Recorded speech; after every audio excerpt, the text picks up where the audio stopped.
Today we'll start with approximate methods, which is the second part of this unit, that is energy principle.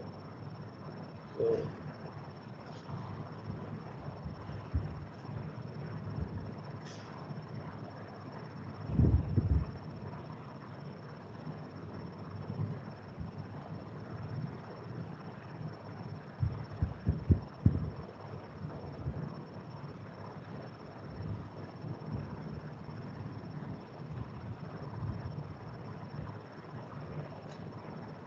so particularly these methods are applicable for the multi-story frames. In case of multi-story frames, we have a high degree of indeterminacy. Means the SI is more. So in that case, the other methods such as slope deflection method, moment distribution methods, then the energy principle methods, uh, they uh, they uh, they are tedious to apply. So we use approximate methods.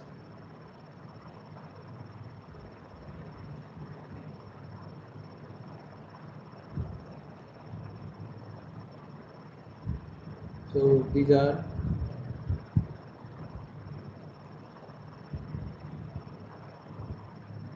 used for analysis of multi-story frames.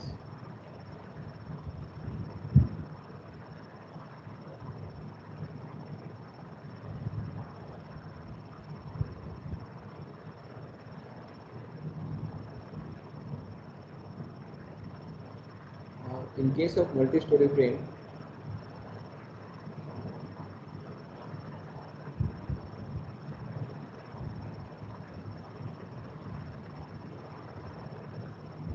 the degree of indeterminacy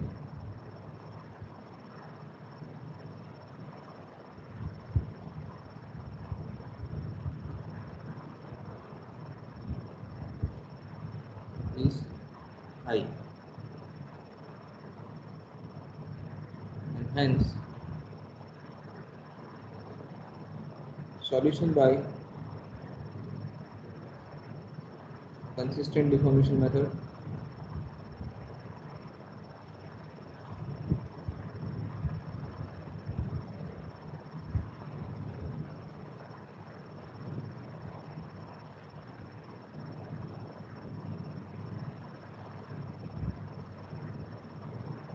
slope deflection,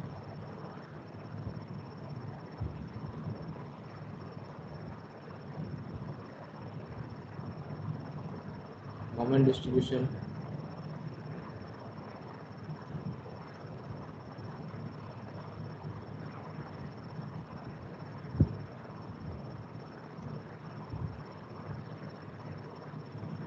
etc.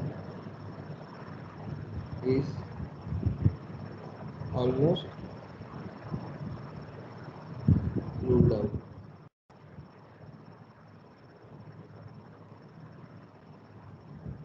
And the other methods which are applicable uh, for multi-story frames, they are computationally expensive.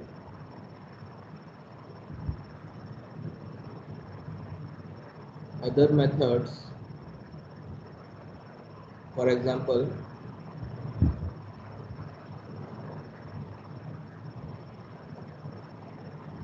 Kani's method, which is actually not in your syllabus,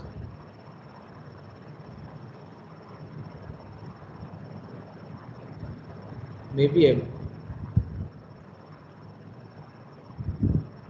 applicable, but it is computationally expensive. That is, it needs more computational time.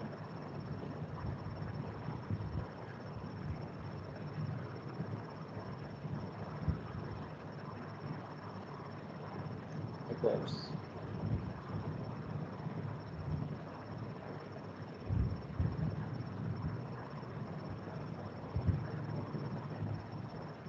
Now, the approximate methods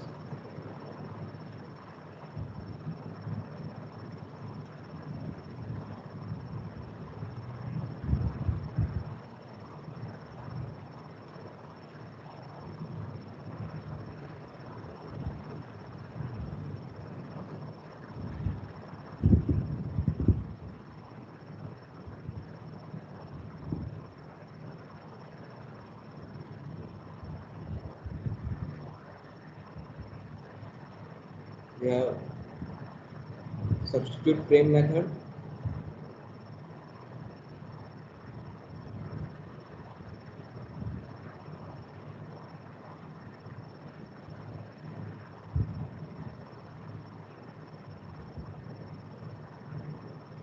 which is for the vertical loads,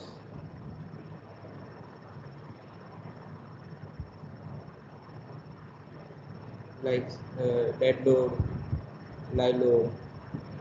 Okay,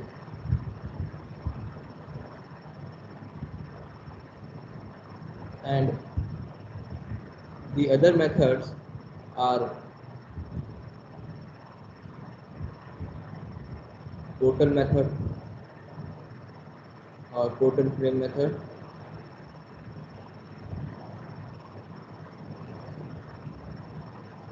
cantilever method,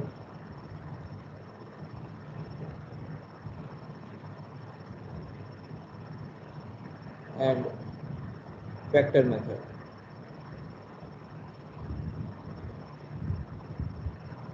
These are called horizontal loads or lateral loads.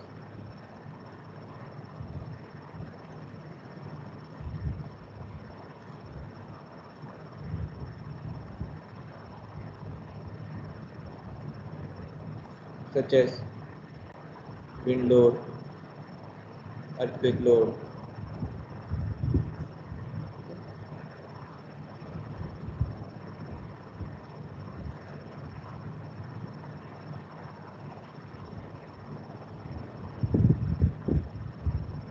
So we'll start with substitute frame method for vertical loads and see its application.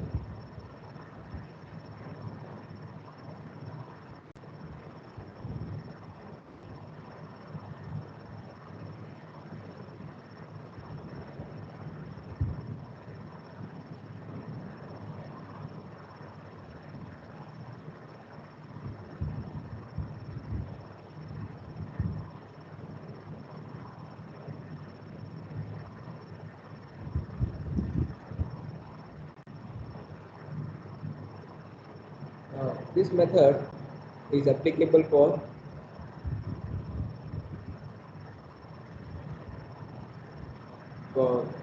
multi-story frames,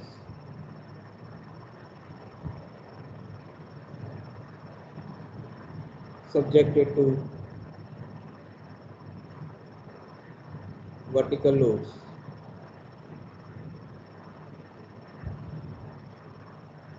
such as dead load, live load only. Okay, it is only applicable to vertical loads. Here, it is assumed that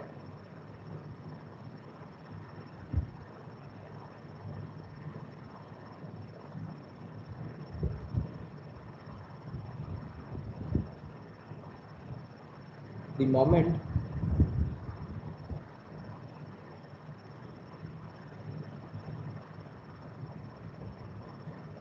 transferred from one floor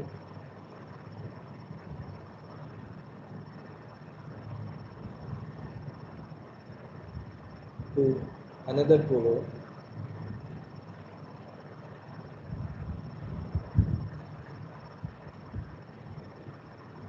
are negligible.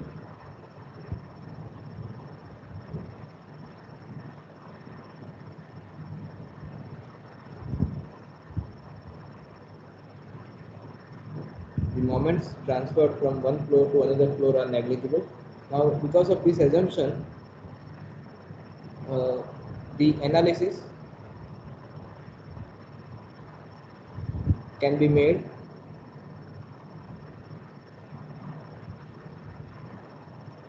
floor to floor. Okay.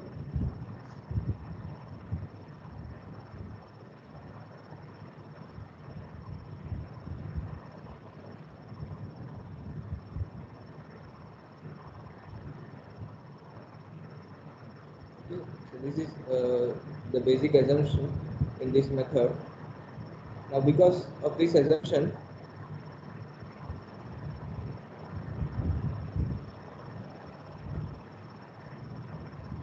a substitute frame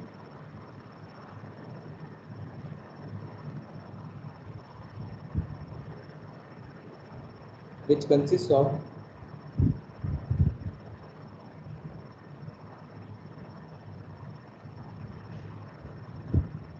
floor beam and columns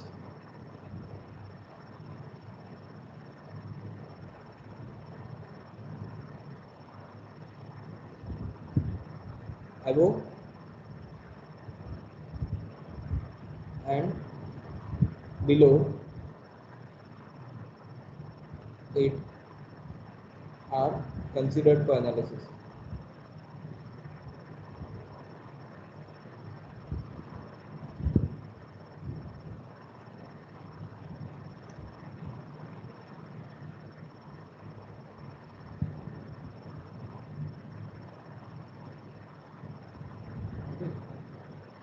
Second thing, the columns are considered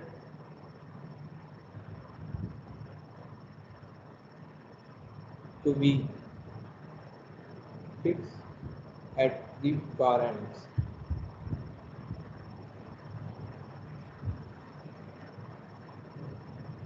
Okay, so to understand these assumptions, let us consider a multi-story frame.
Let us consider this multi-story frame.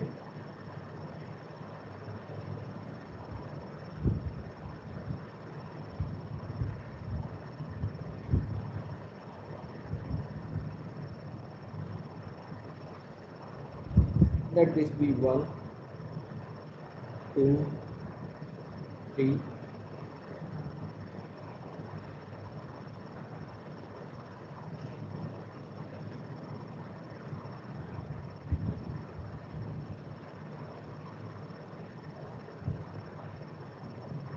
5.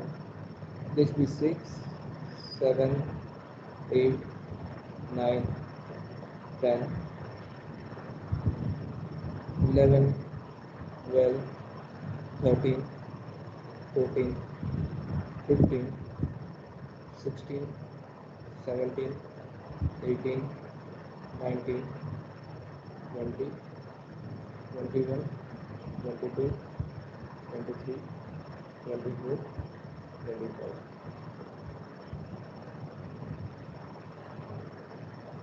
Now, suppose we want to analyze this frame. This is a multi-story frame.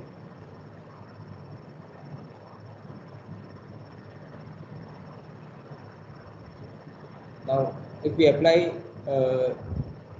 the other methods which we have studied, like slope reflection method or moment distribution method or consistent deformation methods, it would be very tedious to apply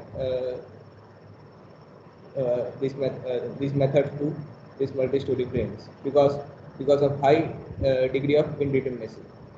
So we use approximate methods. So in approximate methods, our assumption is the analysis, the moments transferred from one floor to another floor are negligible. Means the moment on this on one floor, transfer of moment from one floor to another floor is negligible.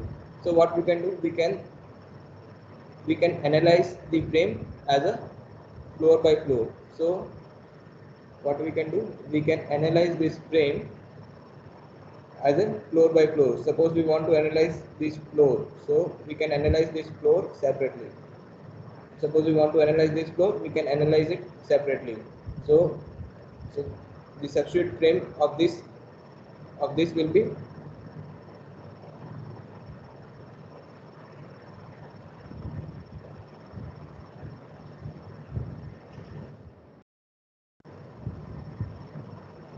substitute frame for the analysis using approximate method will be like this.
So,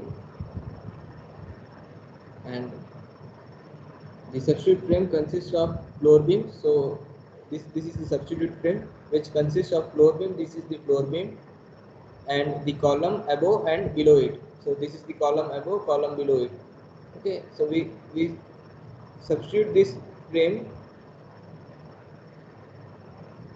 by this, and the columns are considered to be fixed at the far end. So these are considered to be fixed at the far end.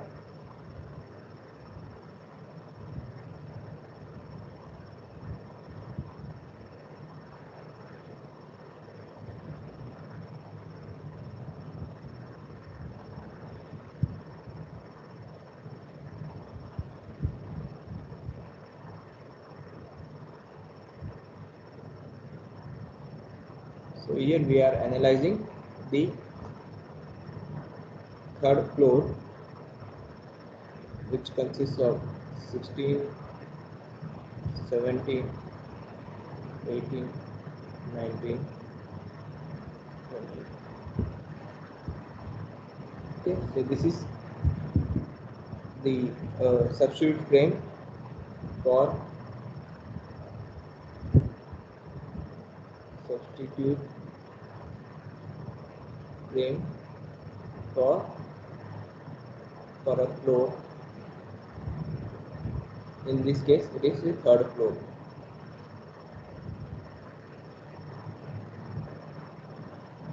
Likewise, you can have different floors and analyze this separately.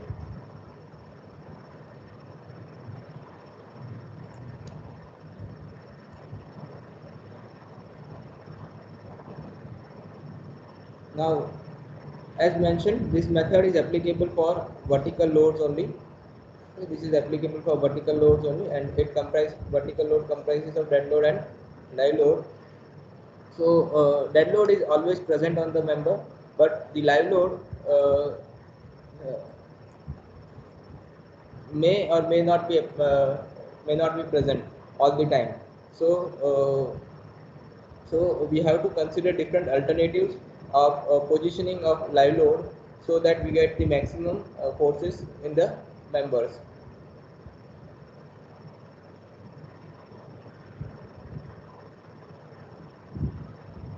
So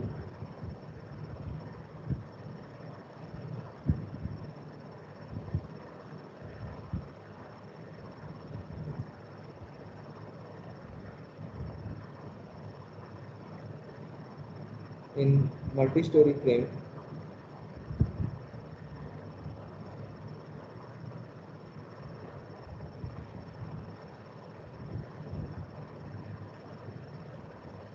both dead load and live load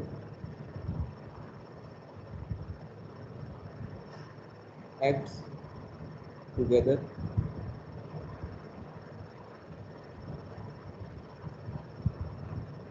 However, dead load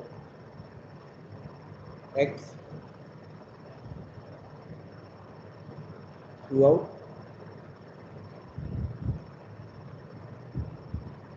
the frame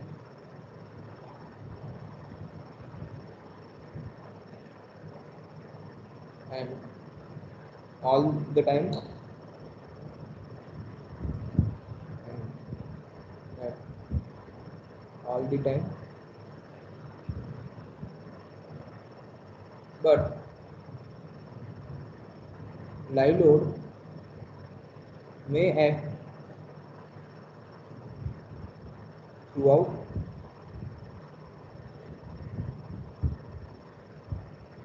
the frame or on a part of it. Okay, at a particular time.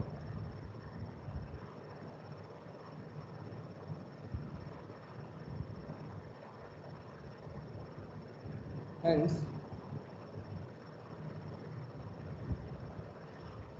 for analysis, various combinations of live load should be considered. Hence, for analysis, various combinations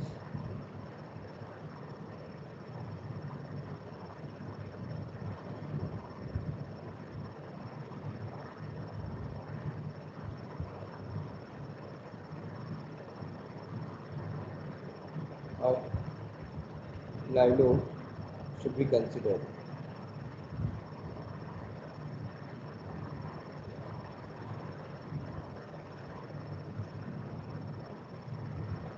Now, to understand this, again consider a substitute frame.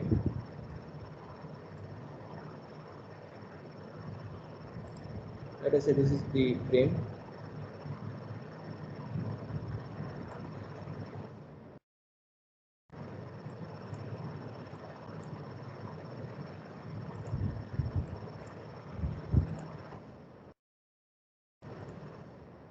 For time being, we remove the notations of the various joints.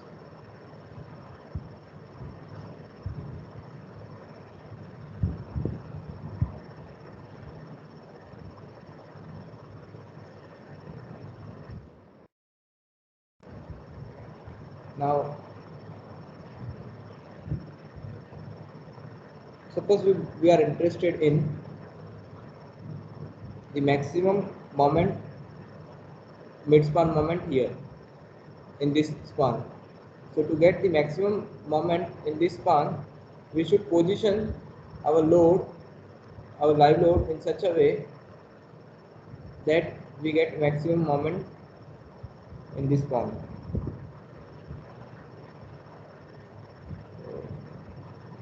Just wait a minute. Let us consider few more frames to understand it in a better way.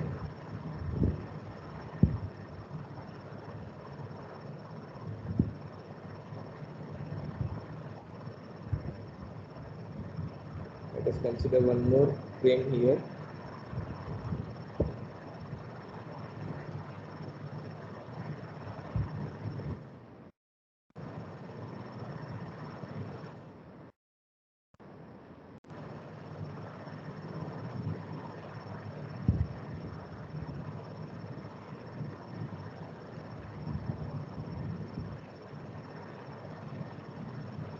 it will be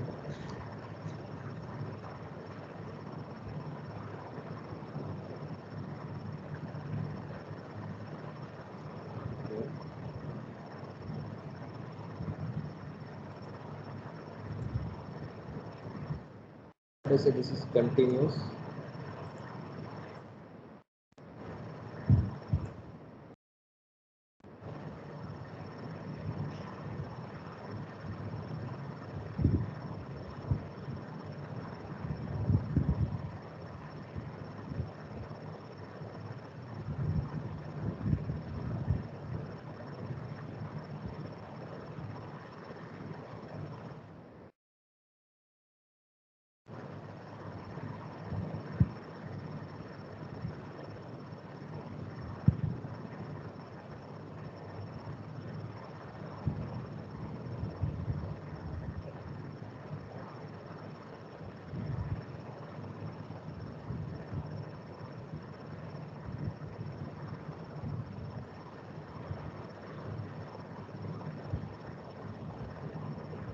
Just to understand different possibilities, we are considering more numbers of bay.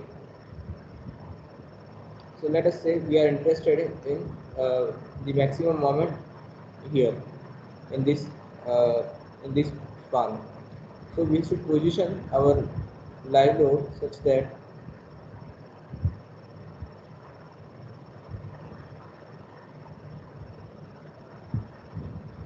it gives maximum mid span moment at this location. Okay, so this positioning will give live load position for maximum positive moment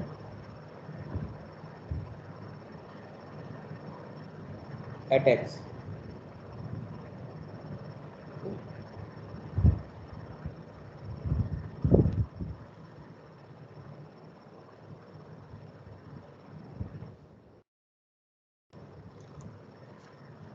Suppose we want to find the maximum negative moment for the same frame at x.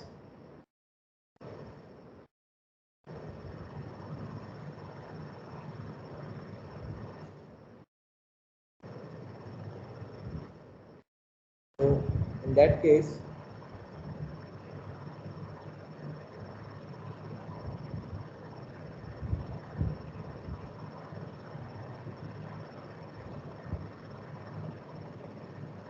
we should place our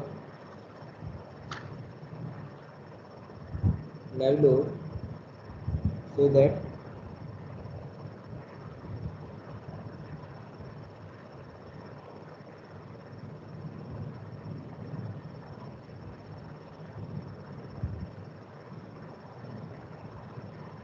yes, here. Now this position of the live load will give you the maximum negative moment at x. So this is live load position for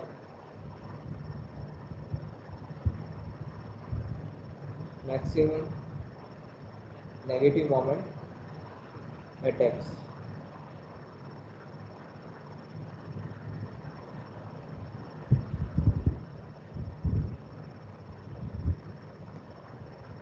Suppose we are interested in maximum support moment here.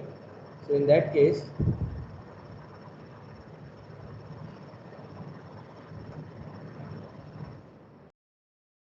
consider this same frame.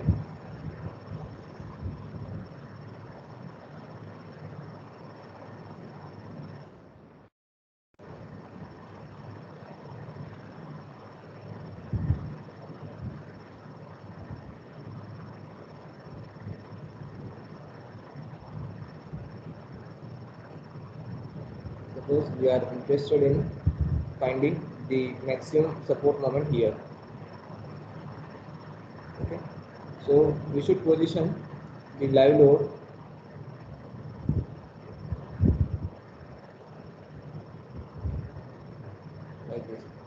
this position of the live load will give you the maximum support moment at X. So this is the live load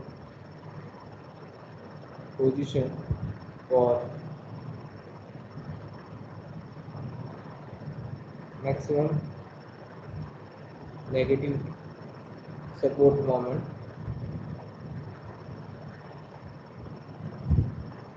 at X. Okay, so you should consider different alternatives uh, for the design moments you are interested in.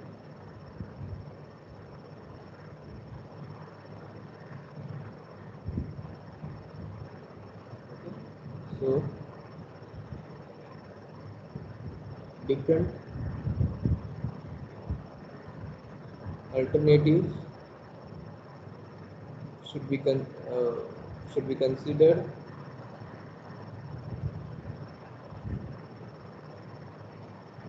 to arrive at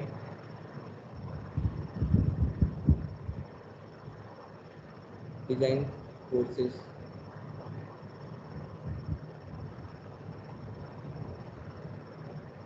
at interested points.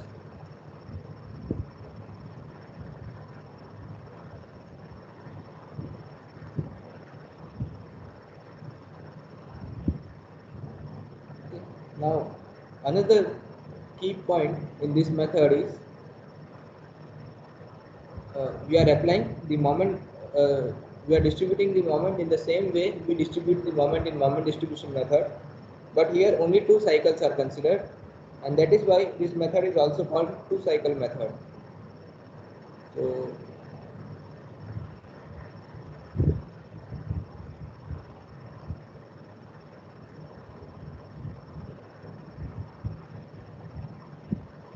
moment distribution is done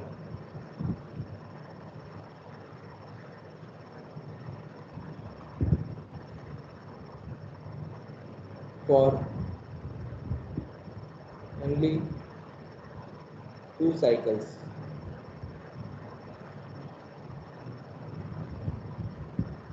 and that is why this method is called two cycle method.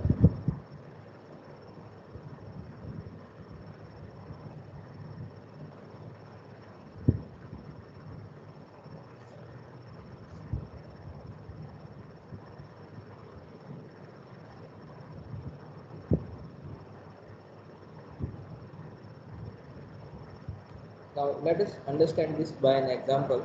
This method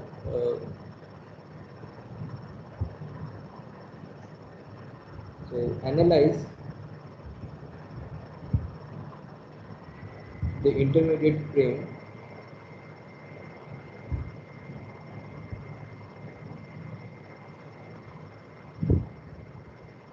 of a multi-story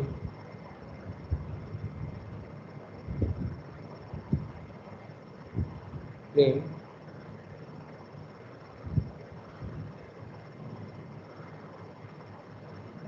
as shown in figure, given that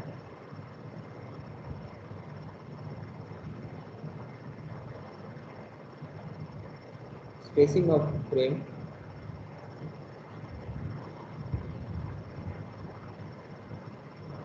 is 3.6 meter center to center, means uh, suppose this is the frame, then we have such several frames which are spaced at 3.6 meter in the plane perpendicular to the geometry of this frame.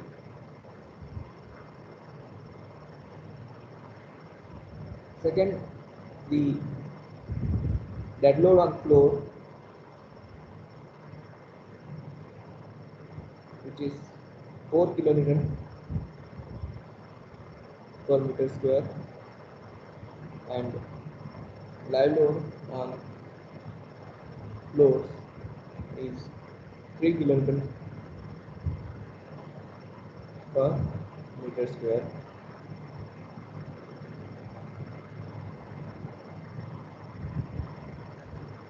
The circuit of beams is given as 5 kilonewton per meter for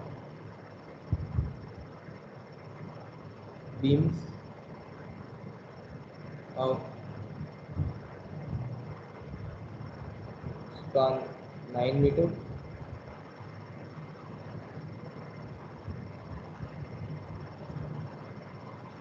equal to 4 kilonewton per meter for beams of span 6 meter, and equal to 3 kilonewton per meter for beams of span 3 meter. Okay. Now let us consider the given frame. So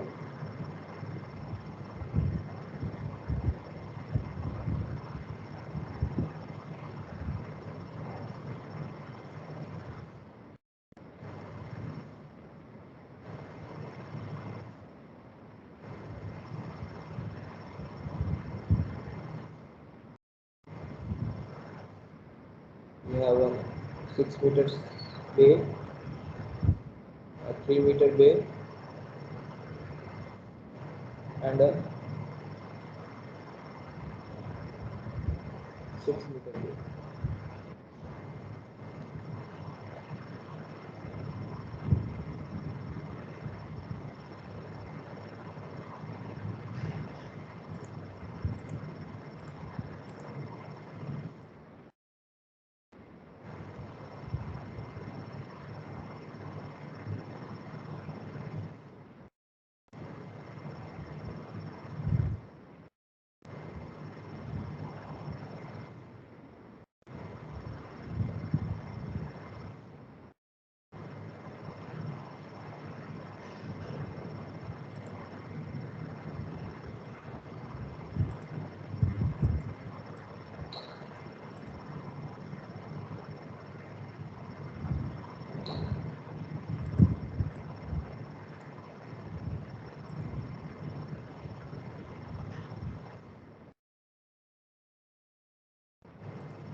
Given that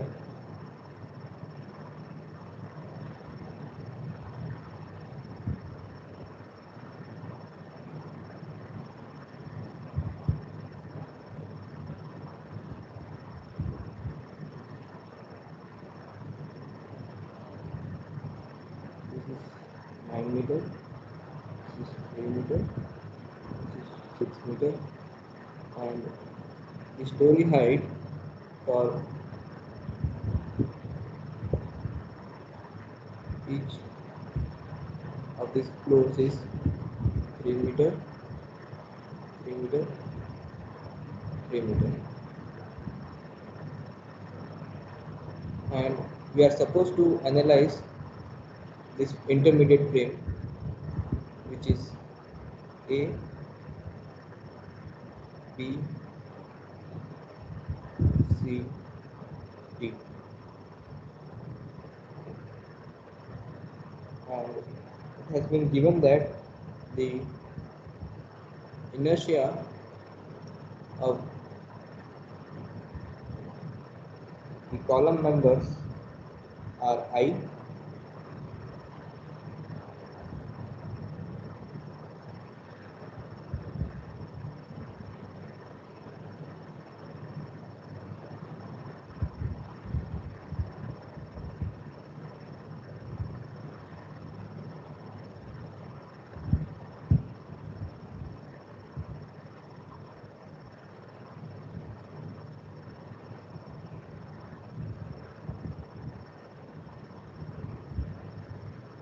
and that for the floors is 6i for 9 meter span beam,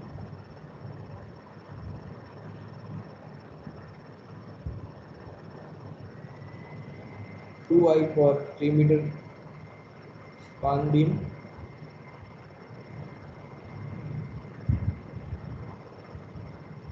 and 4i for 6 meter span beam.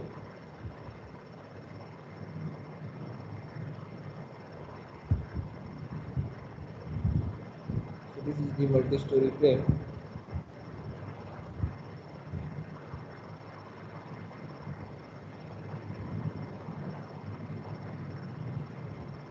We have to analyze using substitute frame method.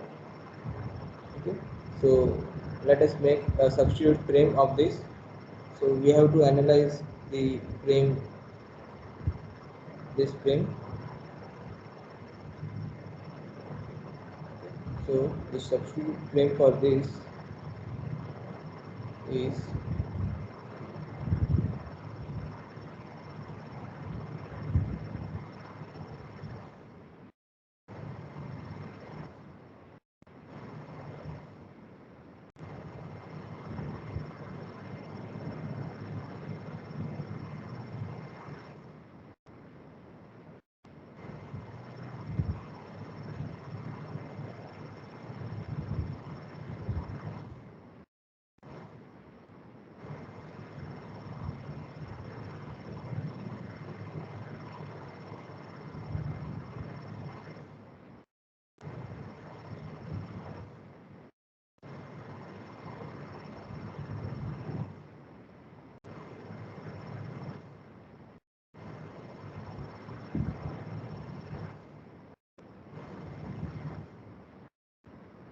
so let us say this is the substitute frame,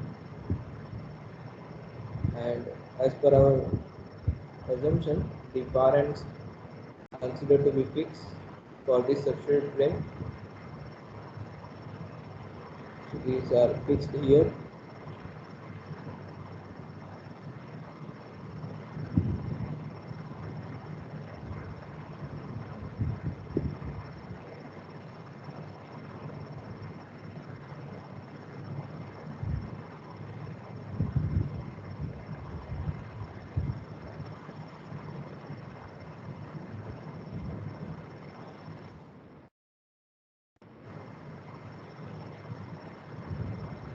So this is the substitute frame.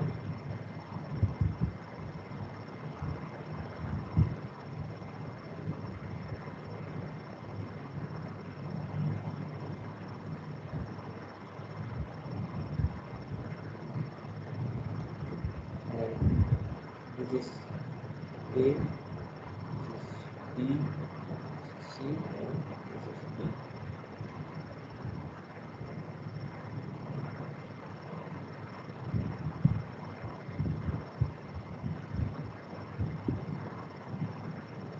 So our solution starts from here.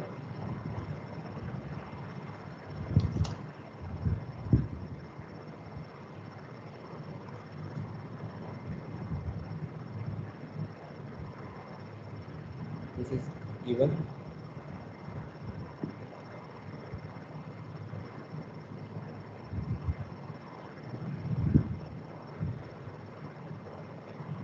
So we first find the stiffnesses of columns and floor beams. So the stiffness of columns, here all the columns have same moment of inertia, and even the floor heights are same. So the stiffness of column will be uniform for all the columns. So that is equal to 4 EI by L. Now length of the column is 3 meter. Okay, so this is the stiffness of the column. Then we find the stiffness of, note that if you have columns of different inertia or different column height, then you have to find different stiffnesses for that for that columns. But here we have uniform columns, or we have all the columns typical, so it is 4 EI by L. Now stiffness of 9-meter beam, which is beam AB,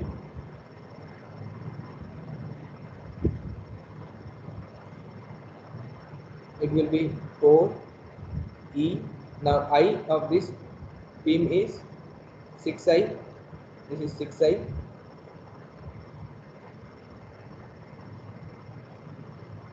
this is 2I,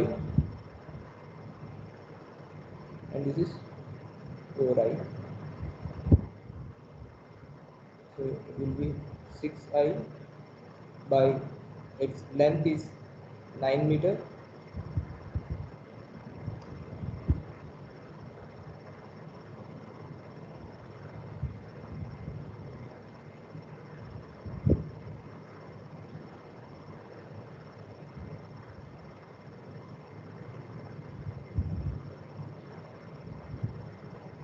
meter, 3 meter, 6 meter by 9. So this will be 8 by 3 EI. Similarly, we find the stiffness of other beams.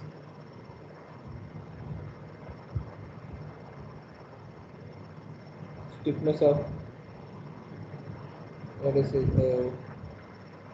3-meter beam, that is BC. It is 4 E I E. I is 2I by 3. So this is also 8 by 3 EI, and then the stiffness of 6-meter beam, that is CD. It is 4 E.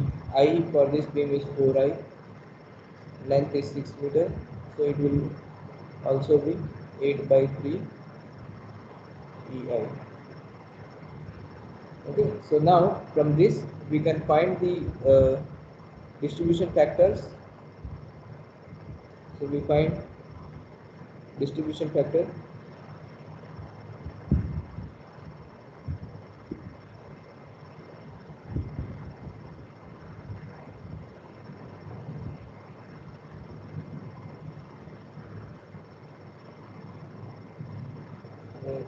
We first find the stiffnesses.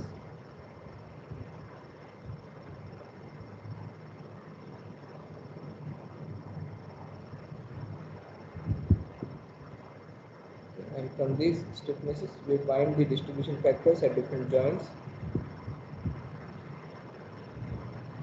So at joint A,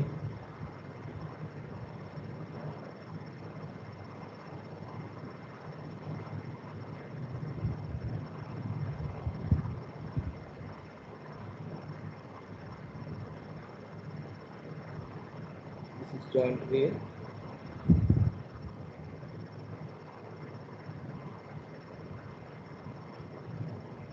So the distribution factor at joint A will be, this is joint A.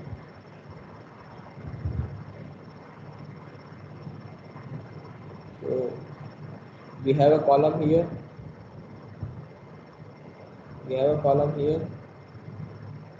and this is the beam AB. This is beam AB. So the sum of the stiffnesses of all these will be the total stiffness at joint A, and from this total stiffness we can find the corresponding stiffness at all these points. So stiffness in column, let us say this is A dash, and this be A double dash. Okay. So stiffness, the distribution factor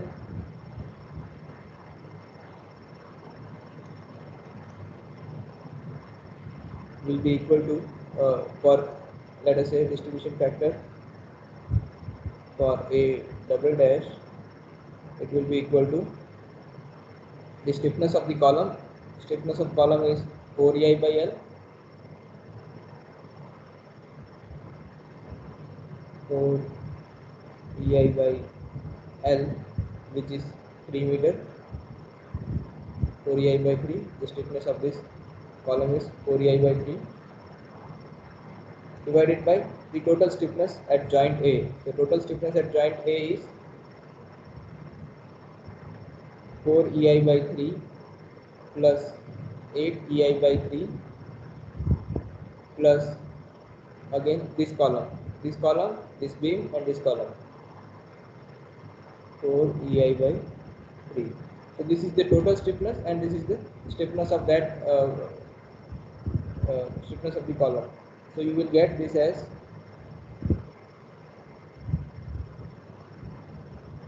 0.25. Just verify this value. So this, the stiffness, the distribution factor here is 0.25. Okay.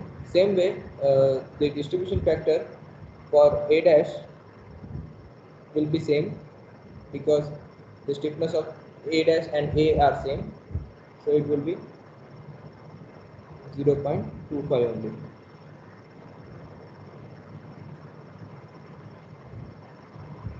Okay.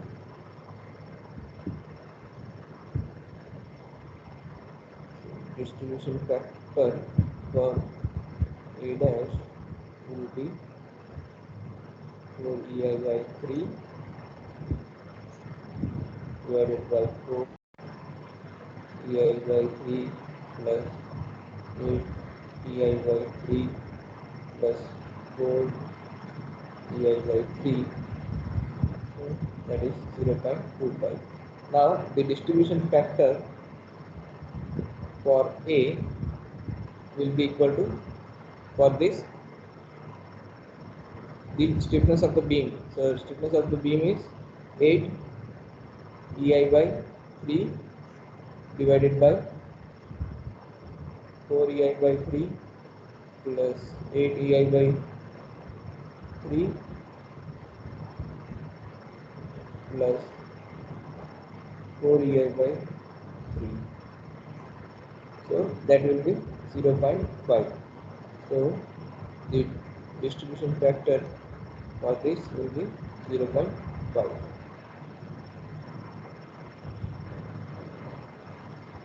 Clear? So likewise, at all the joints you have to find the distribution factor. So let us say at joint B. Now at joint B,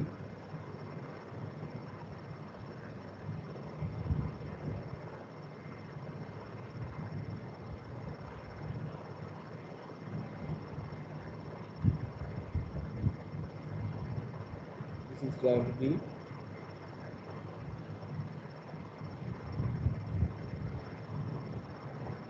So let us say this is B dash, B double dash. So we can find the stiffness for this.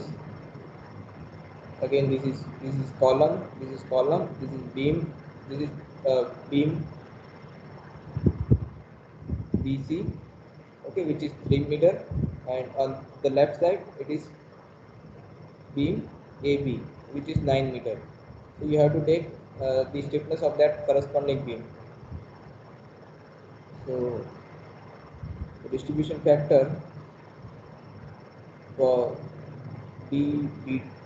for B double dash will be equal to 4EI by 3, because the stiffness of this is 4EI by 3. 4EI by 3 whole divided by the stiffness, total stiffness at joint B. So total stiffness at joint B is 4EI by 3 plus 8EI by 3, that is for the 9 meter beam. This is AB, and for BC again it is 8EI by 3, so plus 8EI by 3 means this is 8, the stiffness of this is 8 EI by 3, 8 EI by 3. The stiffness of this is also 8 EI by 3. The stiffness of this is 4 EI by 3. The stiffness of this is 4 EI by, okay.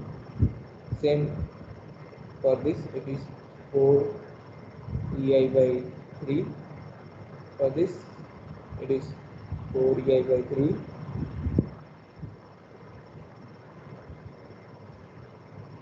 For this, it was 8 EI by 3.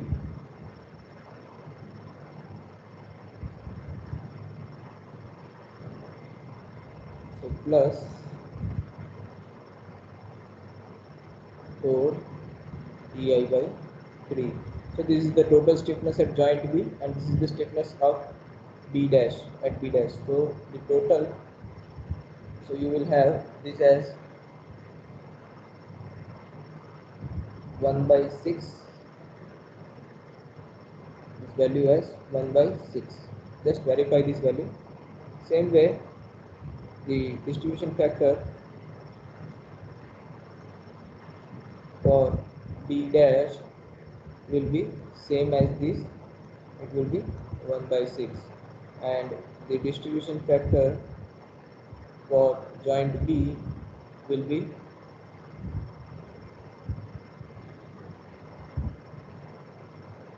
8 by 3, ADI by 3,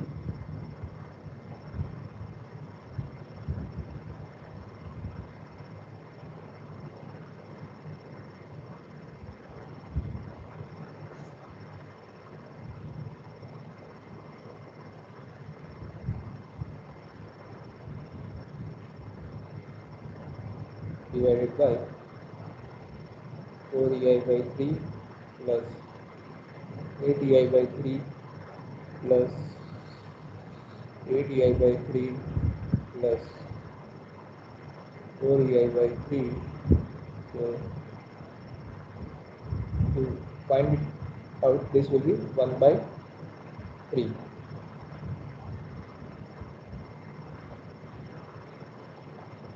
And similarly, this is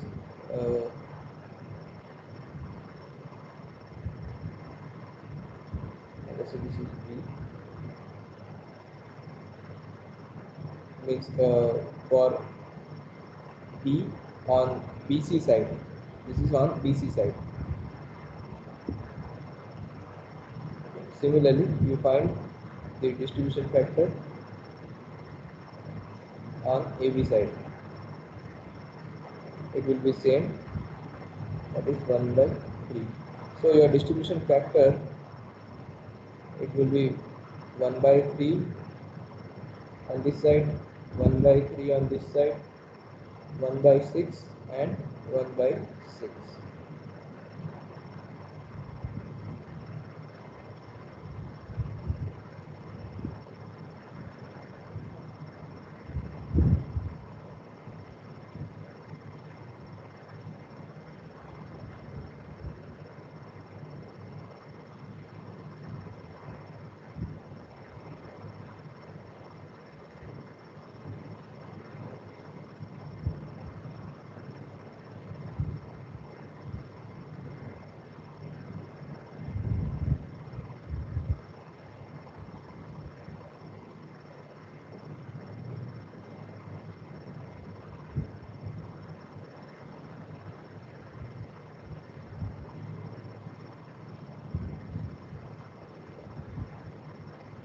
Likewise, you find the distribution factors at other joints. So at joint C, now I am writing directly the values.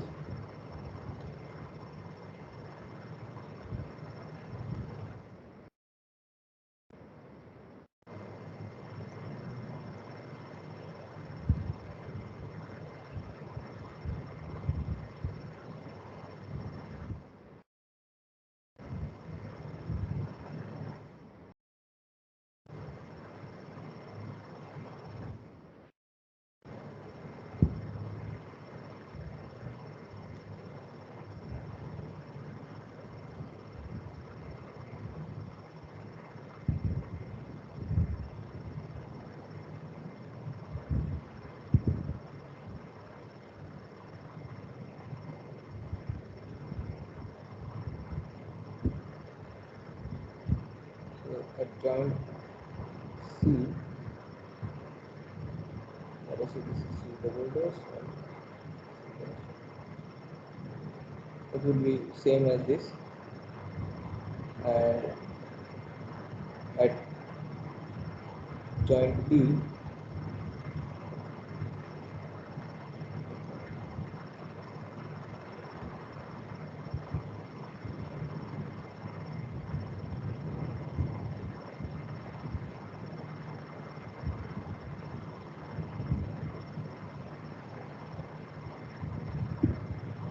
this would be 0.5, this would be 0.25, and this would be 0.25. Okay, so now we have the distribution factors. Next, we find the loads.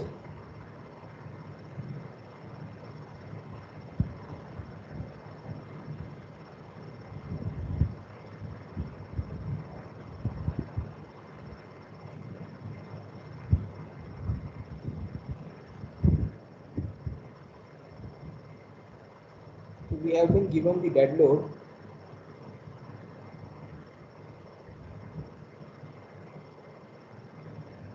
on floor as flow equals to 4 kilonewton per meter square. Okay, that is given. Okay, so this is in per meter square, so we have to convert this in per meter run. So that load per meter run of beam, or per meter length of beam, per meter length of beams will be equal to 4 multiplied by the spacing of this frame. We have another frame, this similar frame at 3.6 meter. Okay, this, okay, spacing of the frame is 3.6 meter. So multiply it with 3.6. So we will get this as 14.4 kilonewton per meter. So this is the UDL per meter length of the beam.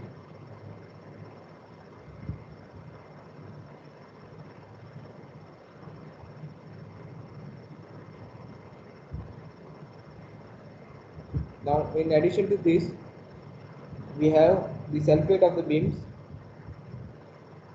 So self-weight of beam of span 9 meter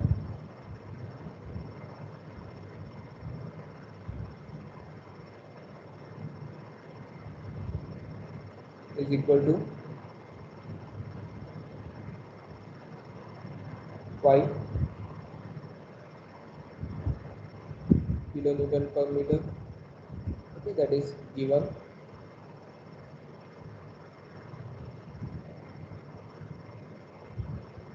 That is beam AB. Similarly, self-weight of beam of span 3 meter, it is given as 3 meter, 3 kilonewton per meter,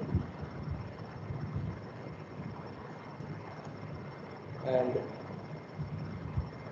the self-weight of beam of span 6 meter, that is beam CD, is given as 4 kilonewton per meter.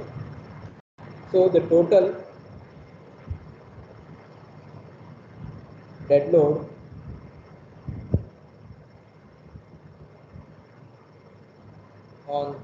beam of span 9 meter will be equal to 14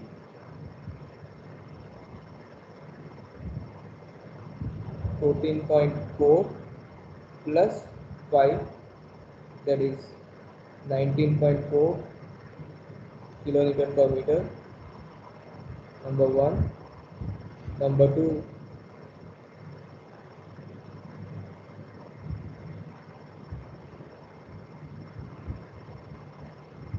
total dead load on beam of span 3 meter will be 14.4 plus 3, that is 17.4 kilonewton per meter. And number 3, total dead load on beam of span 6 meter will be 14.4 plus 4, that is 18.4 kilonewton per meter. Okay, so we have all these dead loads. Now the live load, we have been given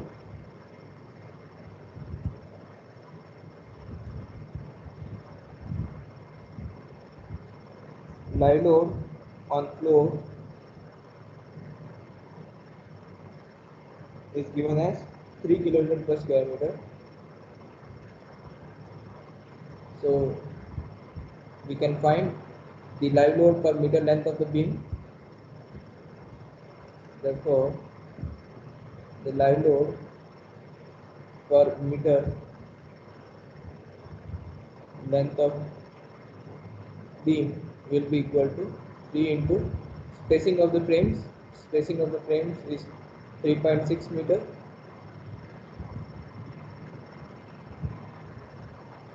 Okay, 3.6 meter. So this value will be 10.8 kilonewton per meter. Okay, so we have the values of dead load and the live load.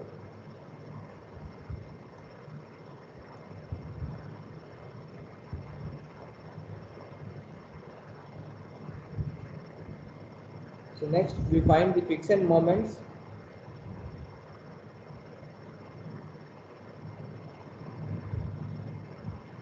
on the frame. So let us consider this. This is A, this is B, C and D. Okay, now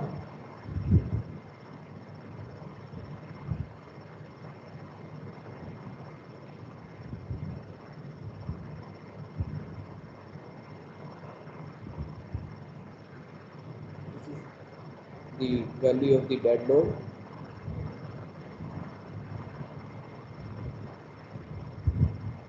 So dead load on this is 9 meter span.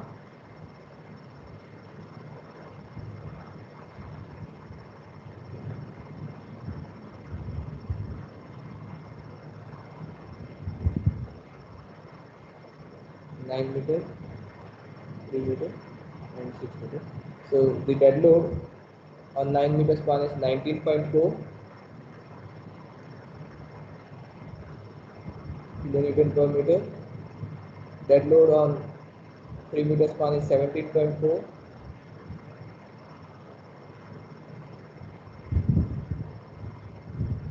And the dead load on 6 meter span is 18.4 kilonewton per meter. Okay. Same way, the live load, we show it slightly upward.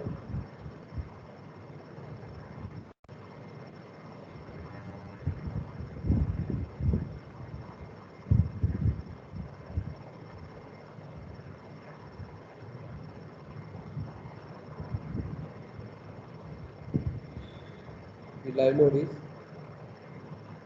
10.8 kilonewton per meter. It is same for all.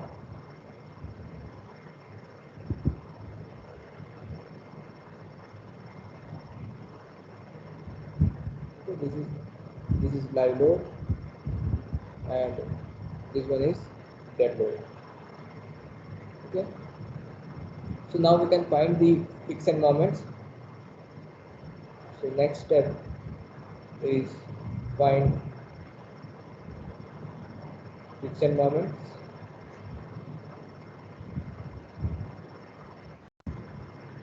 So let us make a table.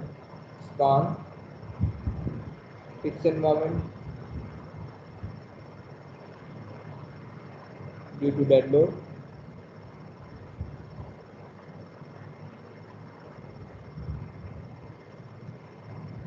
friction moments due to live load, and friction moments due to total load.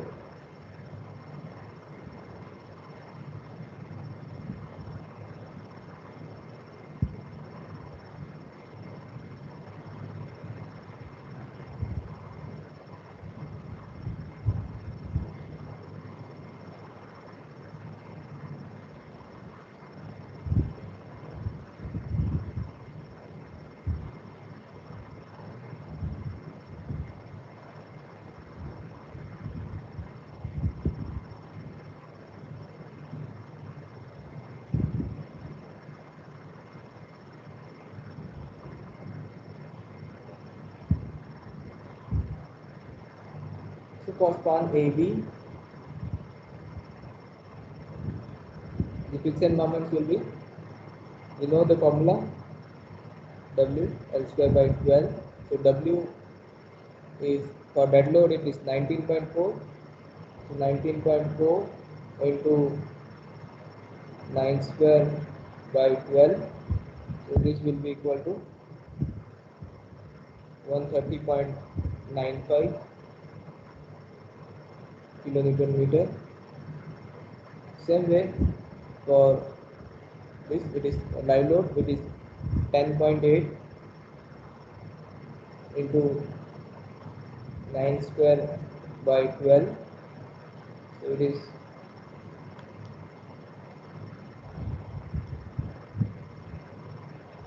72.9,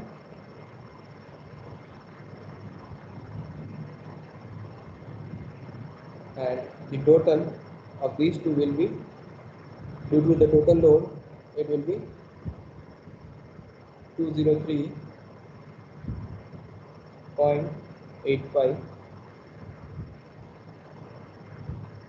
kilometer meter. Same way you find it for the other spans.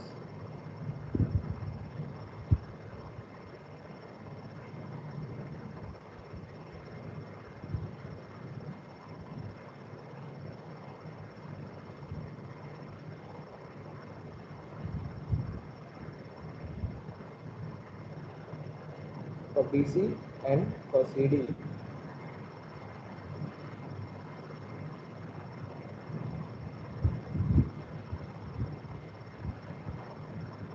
For BC it will be 17.4 into 3 square by 12, and for this it will be 18.4 into 6 square by 12. So these values are 13.05 kilometer meter, and this is 55.20 kilometer meter. Just verify these values. Then due to live load it will be 10.8 into 3 by 12, and for CD it will be 10.8 into 6 square by 12.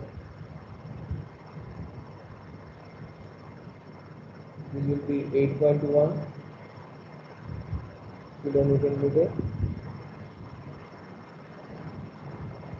This will be 32.4 kilonewton meter, and the total will be 21.15 kilonewton meter, and for this it will be 87.6 kilonewton meter.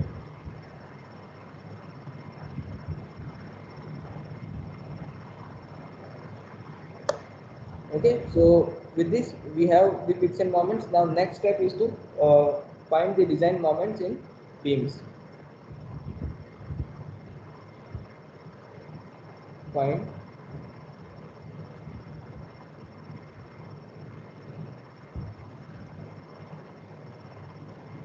design moments in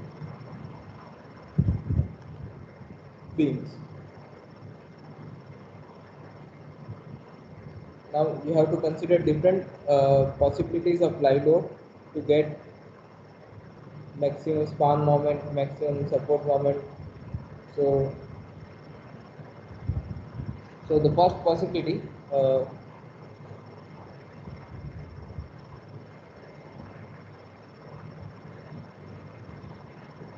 to determine or to get maximum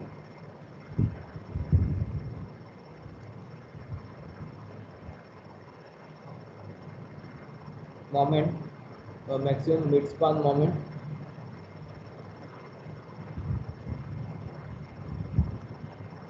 in span AB and span CD, and also to get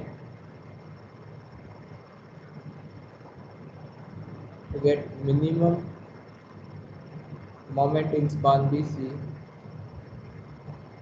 moment in span BC,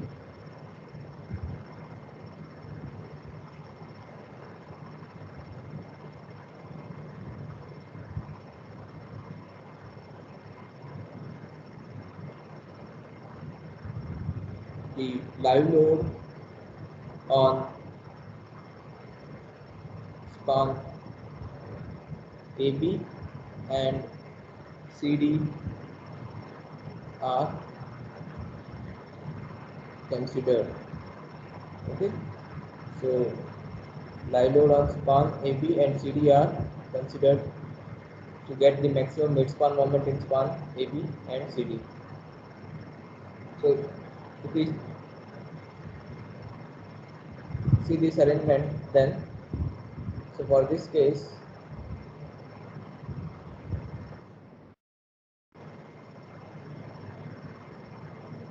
you will have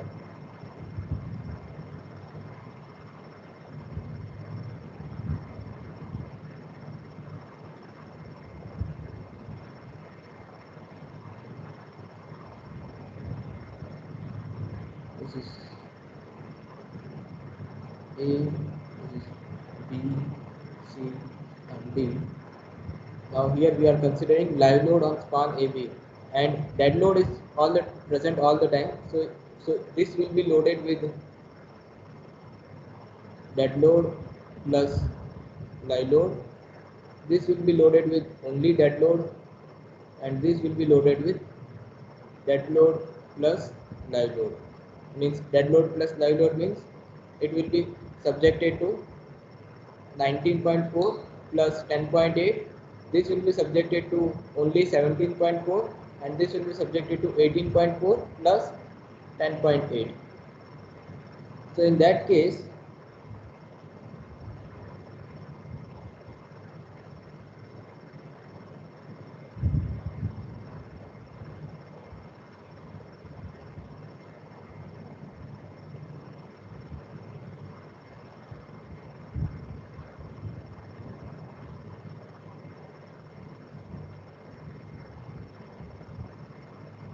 in that case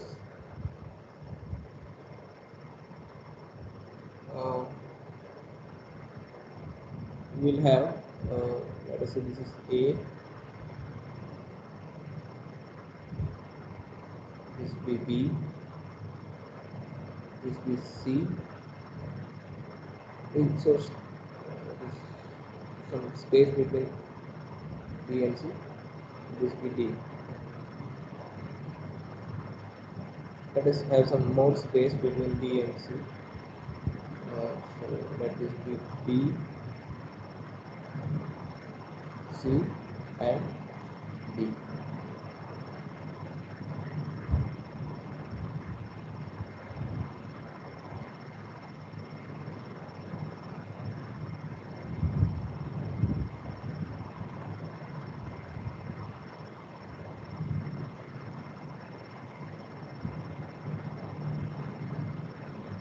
Okay, so these are the joints.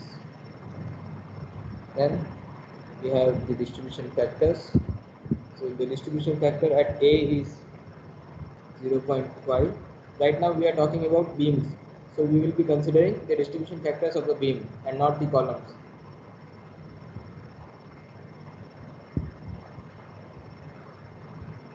Okay. So if you see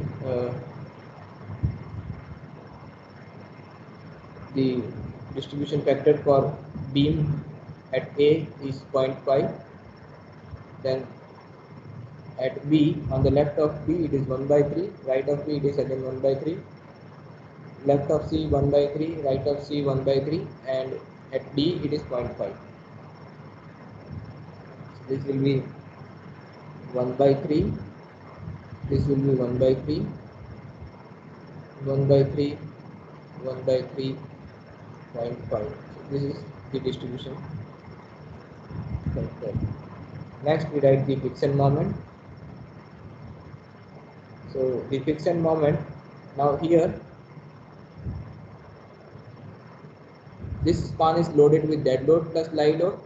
So we will consider the total friction moment. So total friction moment is 203.85. So this will be minus 203.85. This will be plus 203.85, because this is minus WL square by 12. This is plus WL square by 12. This will be in anti-clockwise direction. This will be in clockwise direction. Then for span BC, we are considering only dead load. So only dead load moment will consider. So dead load moment is 13.05. So here it will be minus 13.05, and this will be 13.05. See, this is loaded with only dead load. This is loaded with dead load plus live load, and this is also loaded with dead load plus live load. Okay.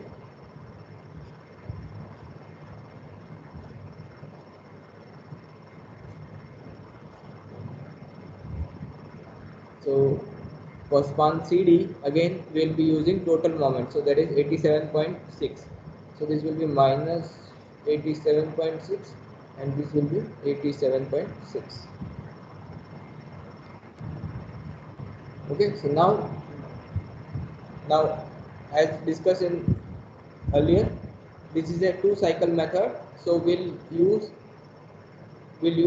two distribution cycles here. So first distribution. So distribute this here the unbalanced moment is minus 203.85. So we have to balance this, and distribution factor is 0.5. So 203.85 into 0.5. So that will be the distribution factor, distributed moment here, balanced moment.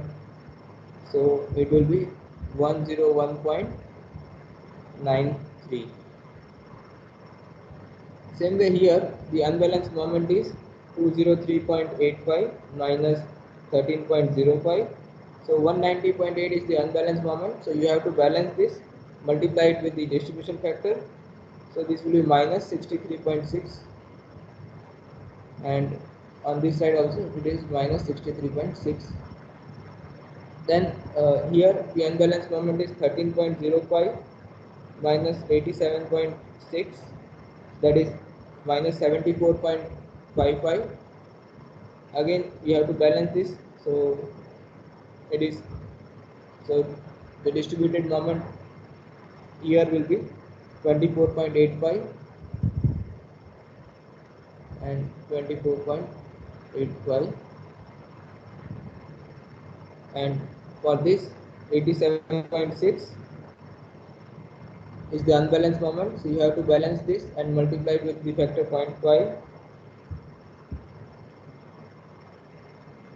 so that will be 43.8 minus, okay, so this is the first distribution cycle. Then we carry over the moments, so half of this will be carried forwarded here, half of this will be carried forwarded here, half of this will be carried forward here, half of this will be carried forward here, half of this will be carried forward here, half of this will be carried forward here. So that is minus 31.80, then this is 50.97. Just verify these values at your end.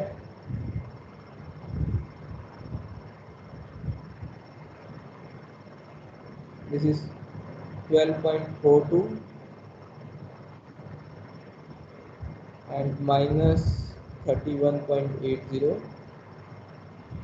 minus 21.90, and this is 12.42. Okay. Now we do the second cycle.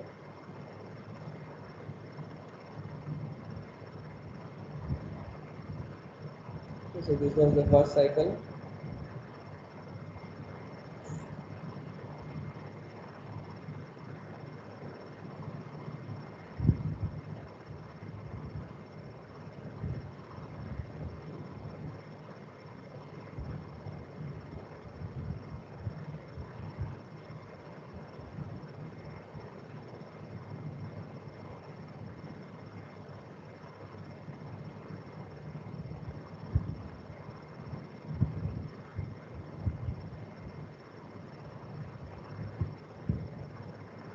So now here the unbalanced moment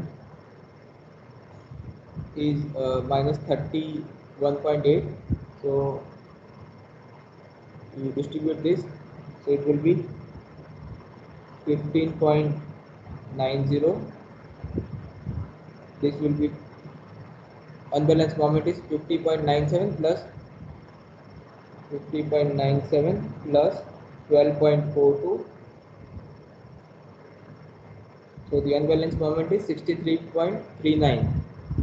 Okay, and you have to balance this, so minus 63.39 into 1 by 3, that is distribution factor, so it is minus 21.13, minus 21.13. This one will be 17.9, 17.9, and this will be minus 6.21. Okay. So with the second cycle we stop because it is a two cycle method.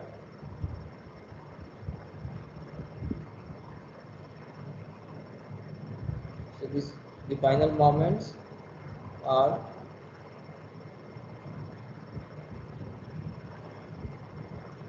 okay. Here I mentioned it is a two cycle method. Two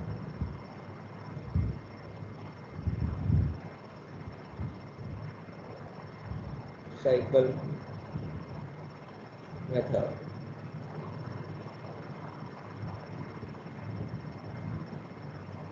So your final moments will be, this will be minus 117.82, 170.09, minus 85.36, 24, minus 66.75, and 50.01. Note that here only two cycles are considered, that is why it is an approximate method. And So will uh, this will be different from the exact results. Now next we find the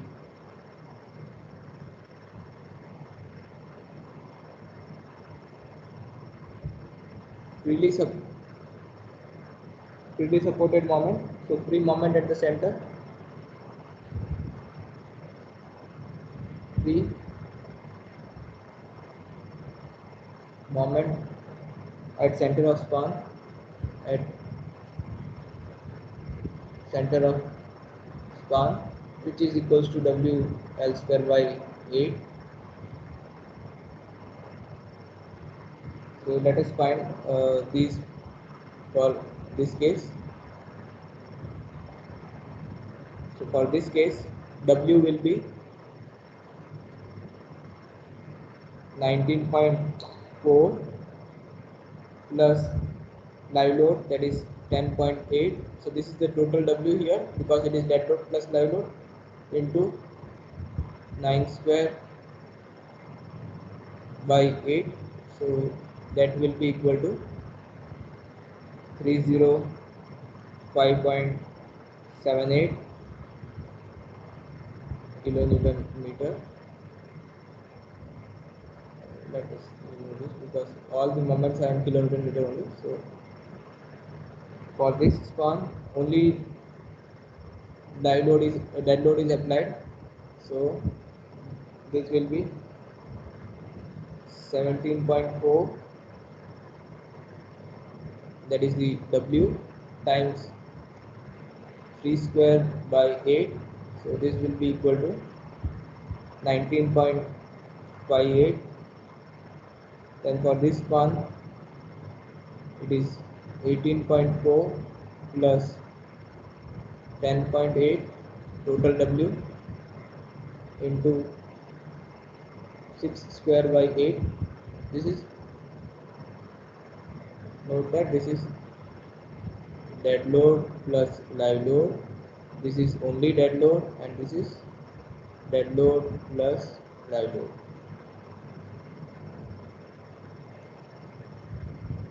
So this will be equal to 131.4. Okay. Now next we find the mid-span moment, because our interest in this was to find the maximum mid-span moment, is to get maximum mid-span moment for span AB and CD.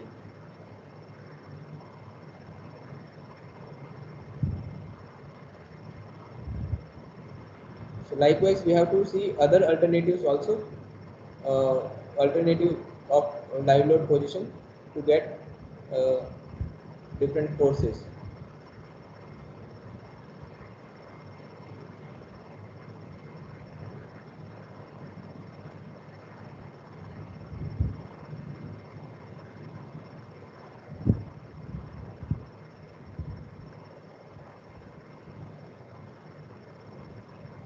So your mid-span moment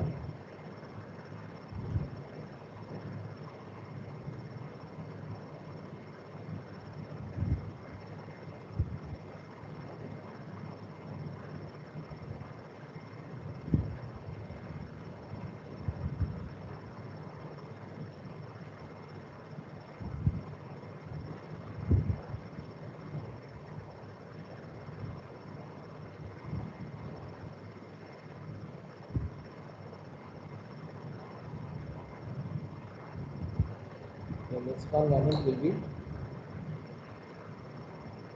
this 305.78 minus this moment, this so that is 117.82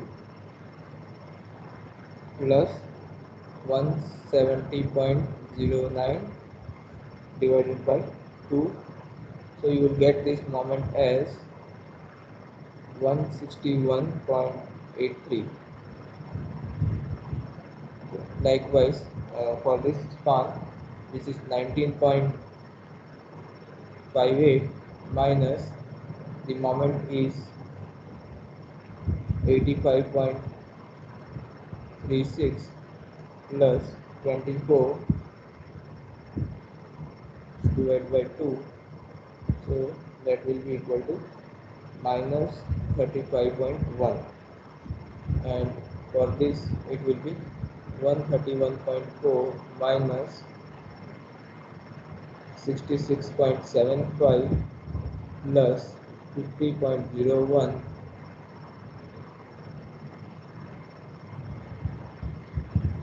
divided by 2, so that will be equal to 73.07. That is the midspan moment. Okay, you can find it other way also. See, if we draw the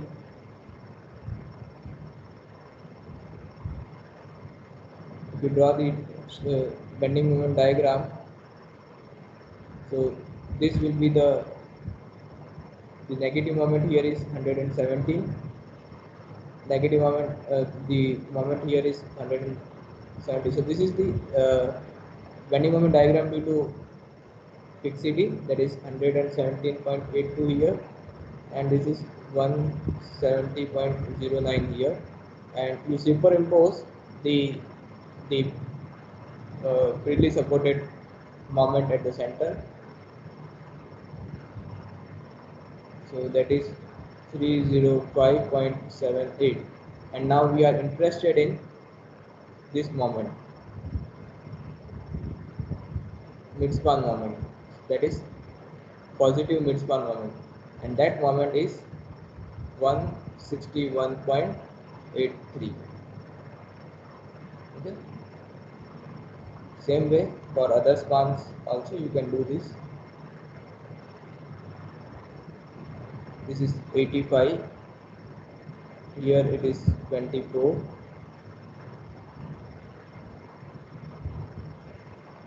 this is 85.36, this is 24. You superimpose the positive moment, which is positive moment at the center due to freely supported condition, that is 19.58, so it will be like somewhere here, and the moment here is 19.58. We are interested in the midspan moment, so the moment here is minus 35.1. Okay, you find this by interpolation, or you can find it like this. And for the last case, this is 61, 66, and 75, and this is 50.01, and the positive moment is 131.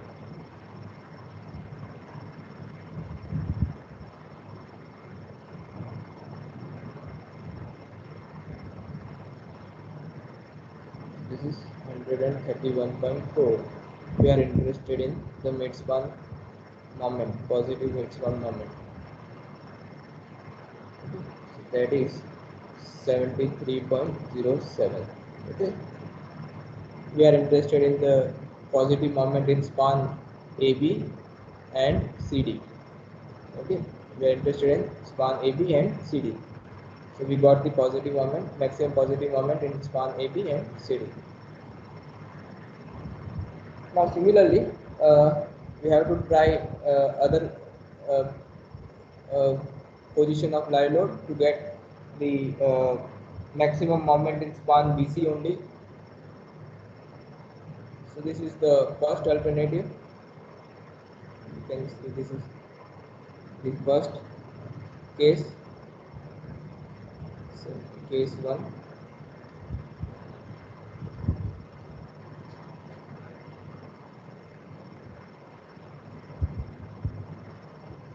Now we'll see other case.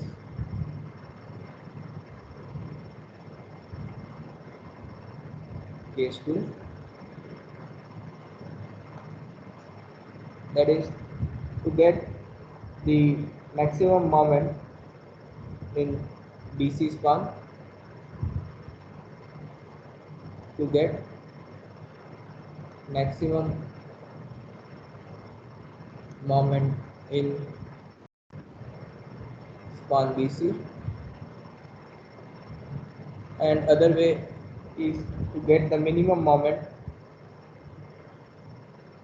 or we can say to get minimum moment in span AB and CD. In span AB and CD. So what we have to do to get this? Consider span BC loaded with live load. Okay. Live load on span BC is considered. Live load on span BC is considered, whereas on the other span AB and CD only dead load is present.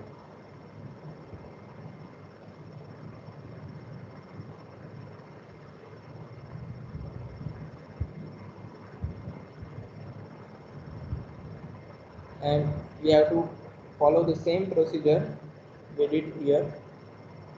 So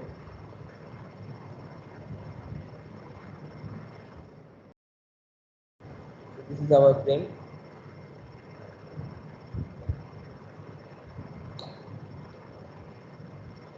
Let us say it is subjected to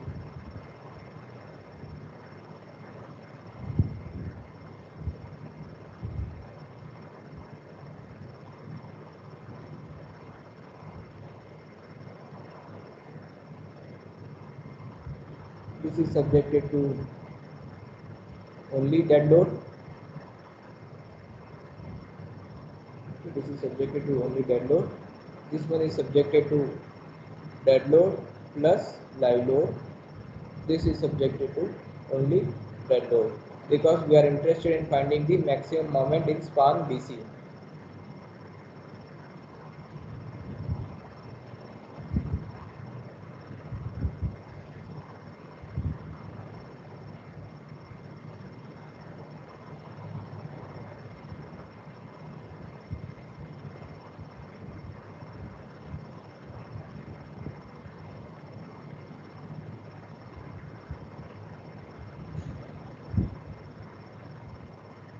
So same, you can make a table, the one we have prepared here, but this time your friction moments will be according to our loading condition.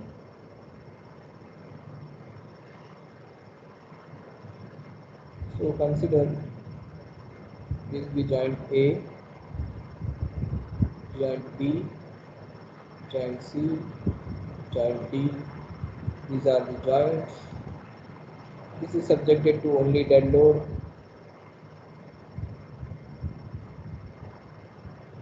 This is subjected to dead load plus live load. This is subjected to only dead load.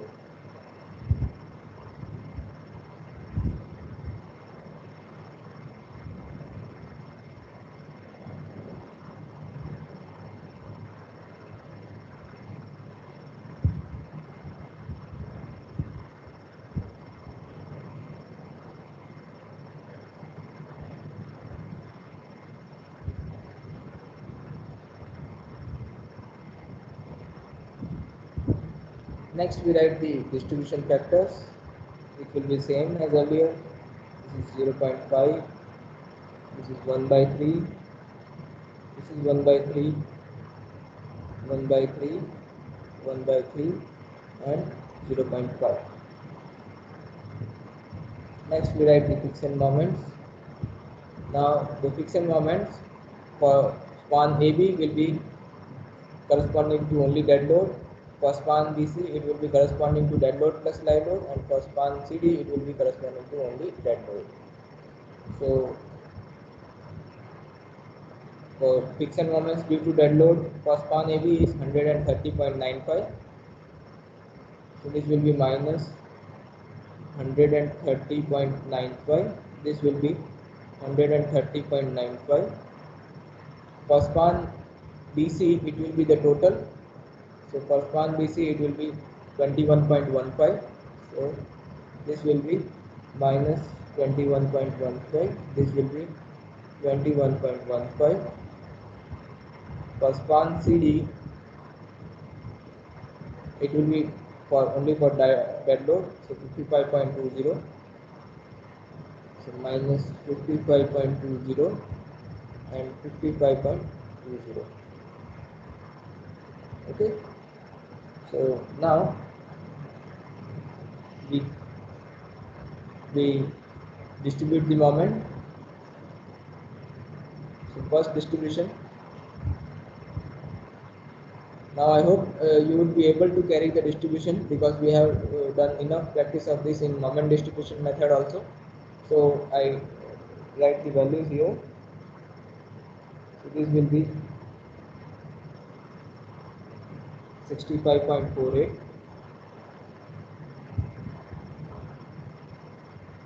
This will be minus 36.60. This will be minus 36.60. This will be 11.35. This will be 11.35, and this will be minus 27.6. So that is your distribution 1. Next we do the carryover. So carryover 1. So half of this will be carried forward here. So it will be minus 18.3.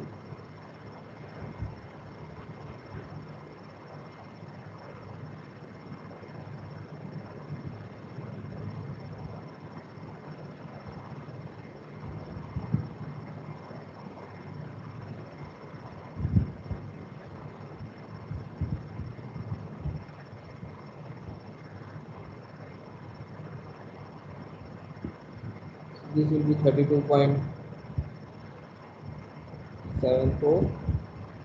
This will be 5.67. This will be minus 18.30. This will be minus 13.80. This will be 5.67.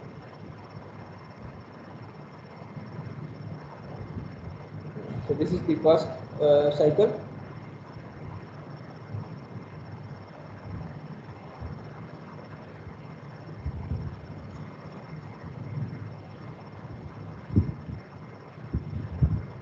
Second cycle, distribution 2. So second cycle will give you this value as 9.15 minus 12.80 minus 12.80, 10.70, 10.70, and minus 2.84.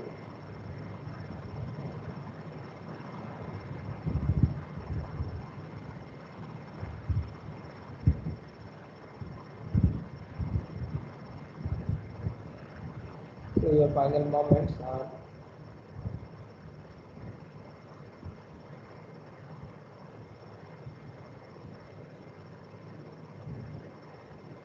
this, it is minus 74.62, 114.29, minus 64.88, 24.9, minus 46.95, and 30.43.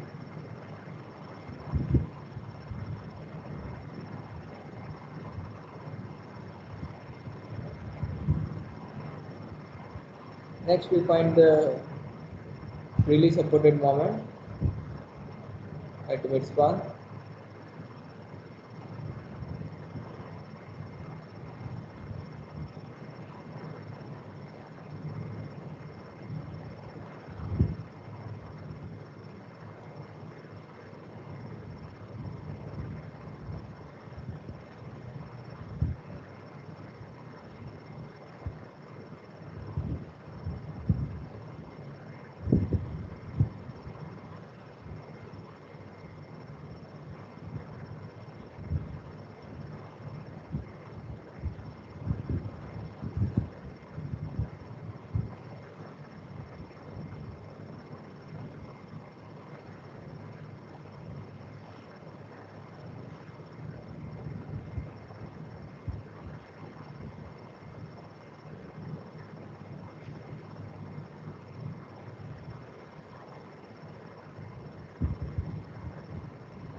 So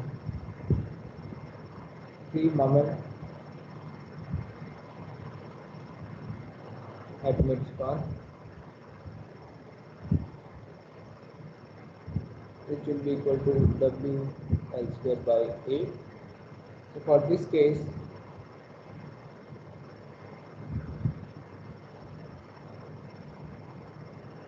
it will be equal to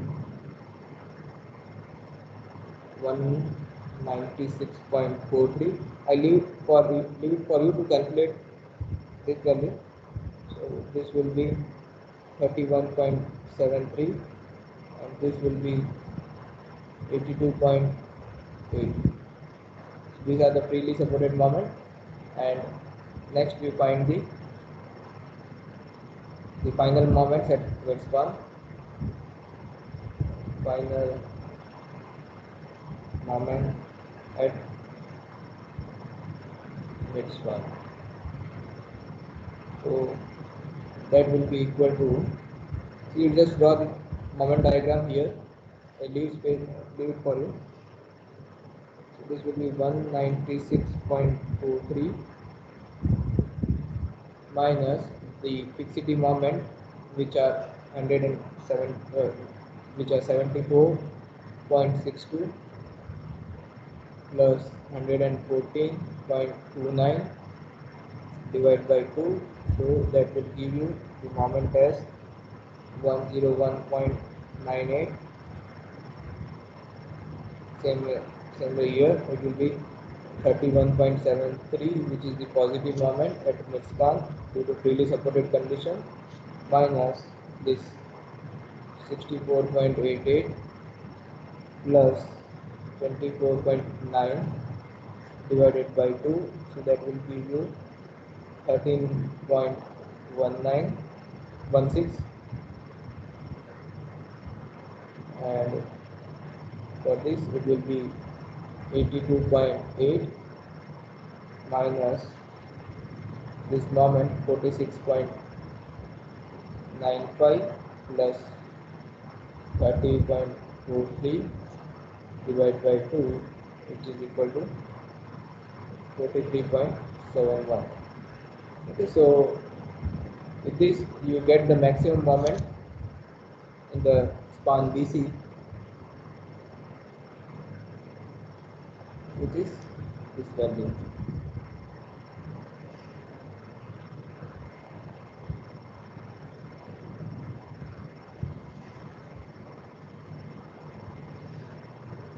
So this is how you can find the design moments in the beams. Okay, we have found the design moments in the beam, and we have considered two cases. Case 1, which is span AB and CD loaded with live load, and case 2 was span BC is loaded with live load. Now next is to get the design moments in column.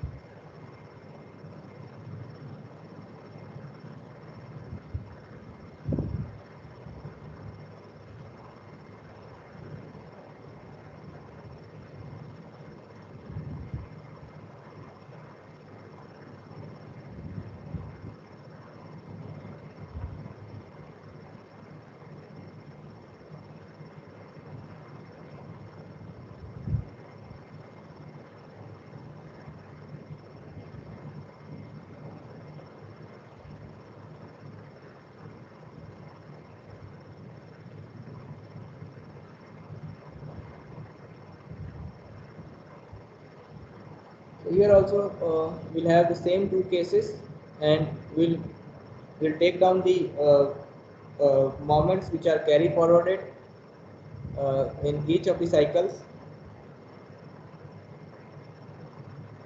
So your case 1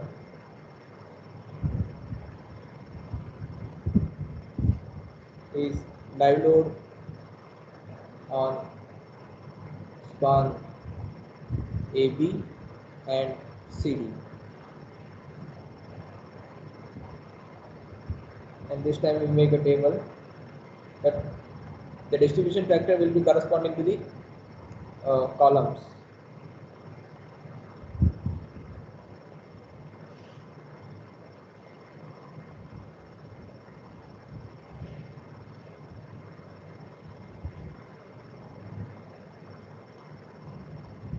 Let us say this is A, or simply A dash, just to make that it is for a column. B dash, C dash, and D dash. These are the joints. Then we write the distribution factors for associated with these joints.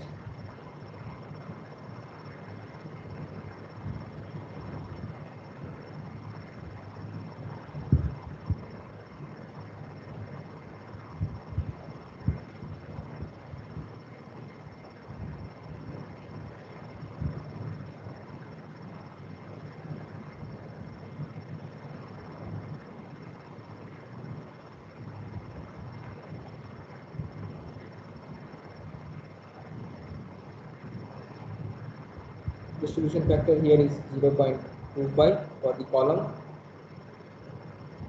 Here it is 1 by 6. Here it is 1 by 6. And for this it is 0.25. Then we have the friction moments, which will be the same as the case 1 we have discussed for the beams. So it will be minus 203.85, 203.85, minus 13.05, 13.05, minus 87.60, 87.60. Then the carryover moments obtained from the earlier calculations for the beam. So these moments are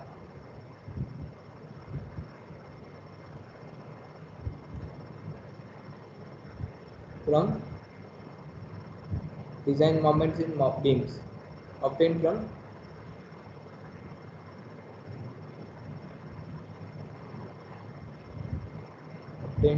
design moments in beams.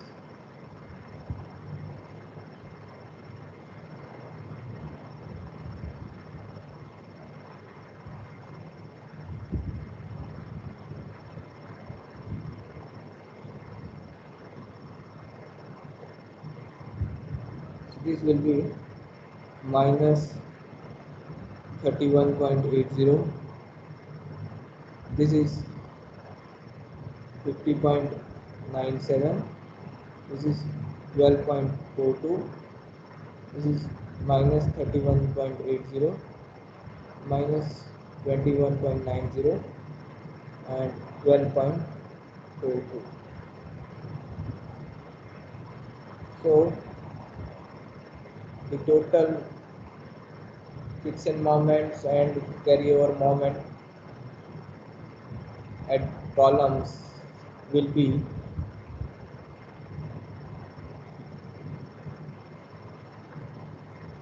friction moments plus carryover moments will be equal to sum of these two. So it will be, here it will be 235.65. Here it will be 254.19. Means you have to sum all these moments. Actually it will be like this. Sum all the moments here.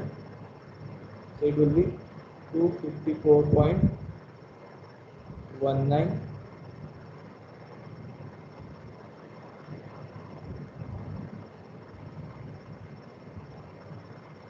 sum all the moments here. It will be minus 1, this will be 128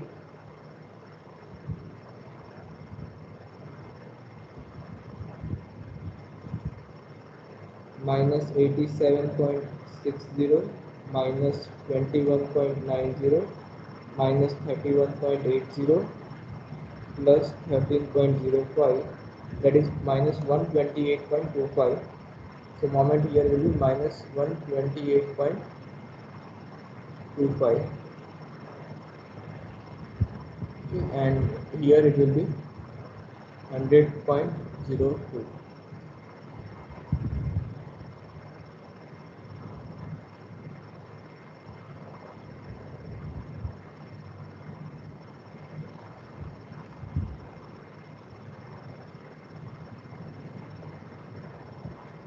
Okay. Next, we distribute the moment at the top and column, the top and bottom of the columns. So, column moments at top and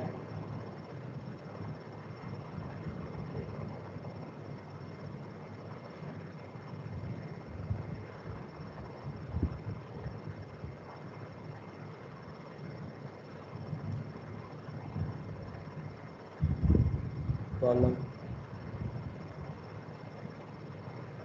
moments at bottom, means in the top column and in the bottom column. Top column and bottom column.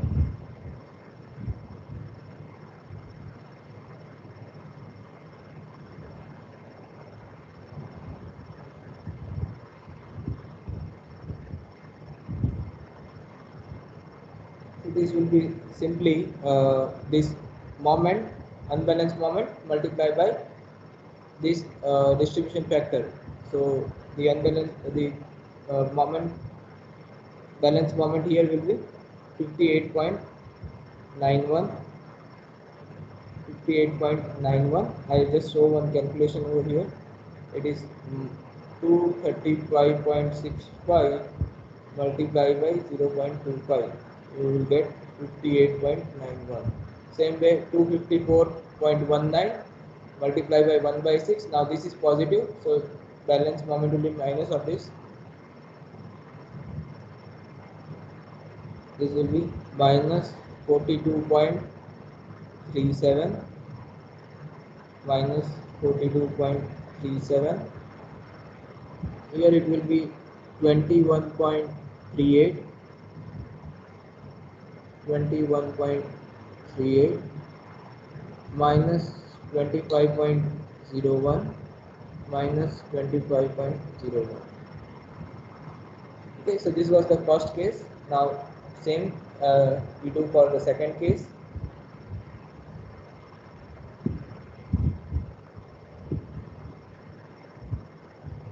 And also note that here only 3 spans are there. When there are multiple spans, more than this, then you have to see different possibilities.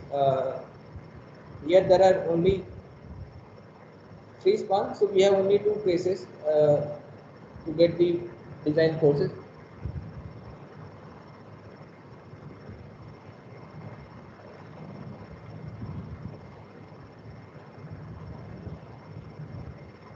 Second is live load on span BC only.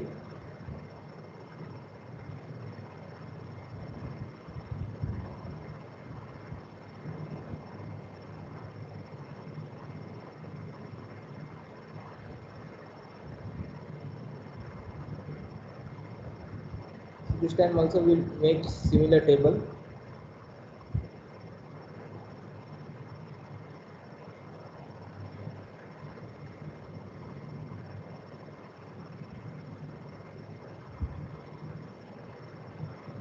But the moments and the carryover moments obtained from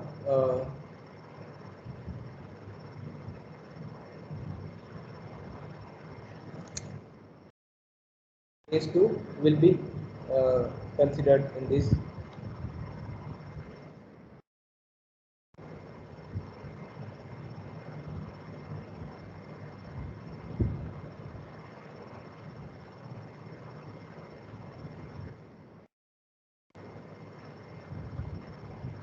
So in the second case, we had this moment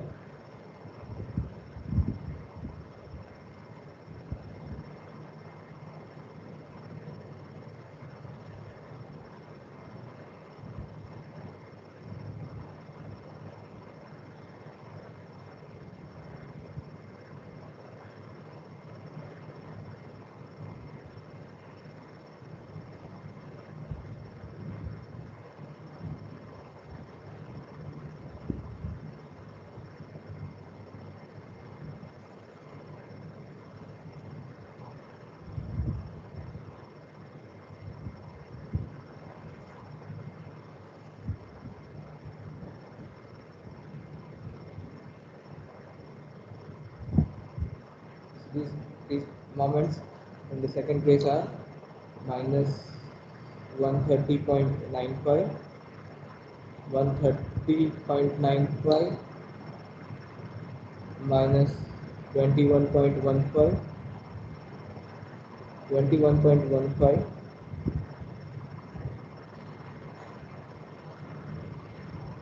minus 55.20 and 55.20. The carryover moments obtained from earlier calculation, it is minus 18.3, 32.74, 5.67, minus 18.30, minus 13.80 and 5.67, and the sum of the fixed moments will be, here it will be minus 149.25, it will be 148.21, 66.15 and 60.87. So the moments at the top and bottom will be, for this case, second case will be 37.31, 37.31, minus 24.70, minus 24.70, 11.03, 11.03, minus 15.22 and minus 15.22. Now out of the two cases, the case which gives severe moments in the columns, that will be the design moments in the column. So the design moments in the column will be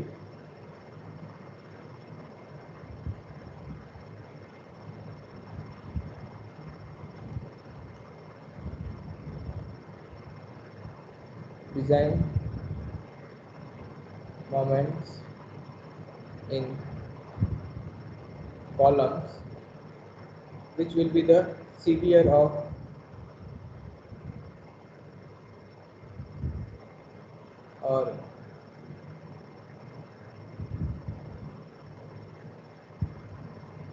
of the two cases considered.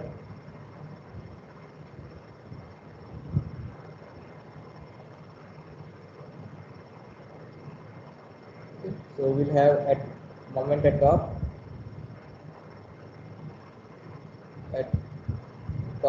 and at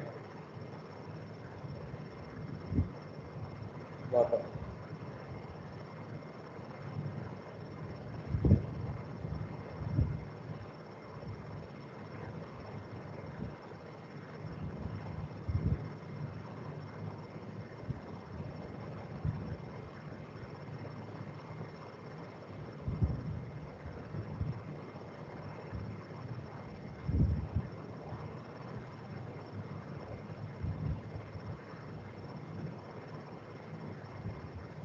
Simply we can write it here, design moments in the columns,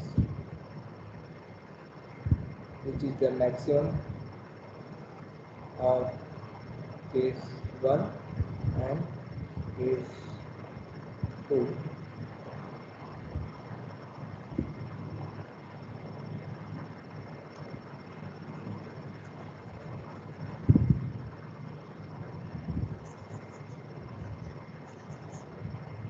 You will have a moment at top and the moment at bottom. As now, in the first case, it is 58.9. In the second case, it is 37.31. So obviously, the maximum will be 58.91, 58.91. Then at B, it is 42.37 and minus 24.70. So 42.37. So minus 42.37 minus 42.37. Then at C, it is 21.38 and 11.03. So it will be 21.38, 21.38.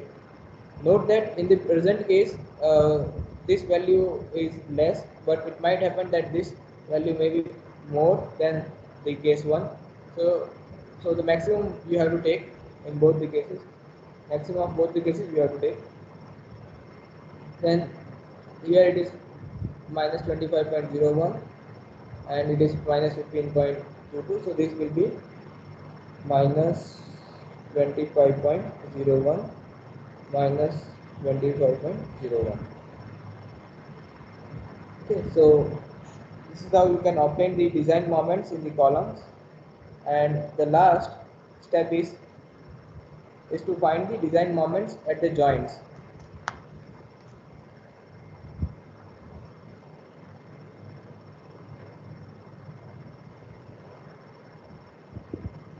So next is design moment at joints.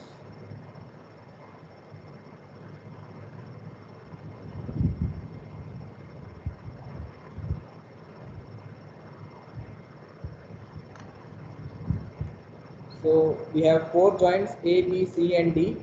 So to get the maximum moments at these joints A, B, C and D, we have to take 4 possible cases of live loads. So the first case, let us say case A this time, which will be different from the earlier cases. So case A will be for maximum moment at joint A,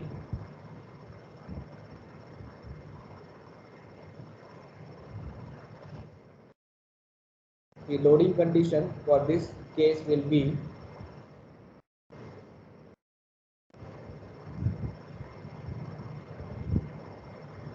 A, B, C and D. To get the maximum moment at joint A, so consider live load on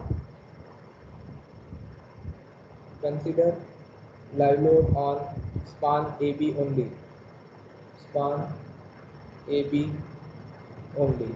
Okay.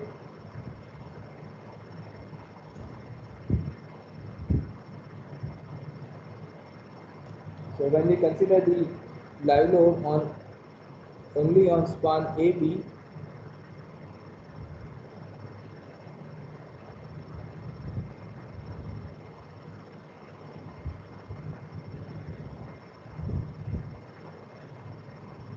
here it will be dead load plus live load. Here it will be only dead load. Here also it will only be dead load. So for this condition, we have to find the moment. So let us say this is joint A, joint B, C and D. joints, the distribution factors associated with this joint, so that is 0.5. The distribution factors for the beam same will be used here.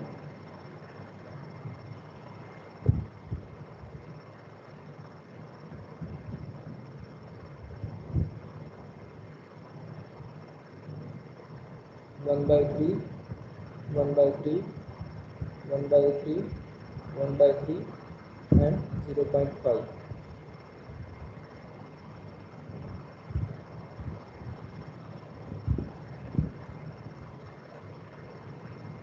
Next, we write the friction moments. So when this span is loaded, the friction moment for the total load is minus 203.85. This will be 203.85, and this will be only dead load. So this will be minus 13.05. There will not be any effect of load moment on this on joint A, because we are interested in finding the maximum moment at joint A, at this joint. Okay. So the load on this will not affect this. So we are right now we are not considering the load here, because it will not affect the result over here.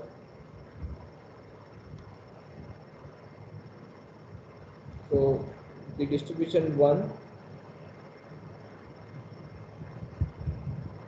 will be 101.93. This will be minus 63.6. It will be minus 63.6, and we are keeping this as dash, because no effects carried over at A. Okay, no effects will be carried over to A.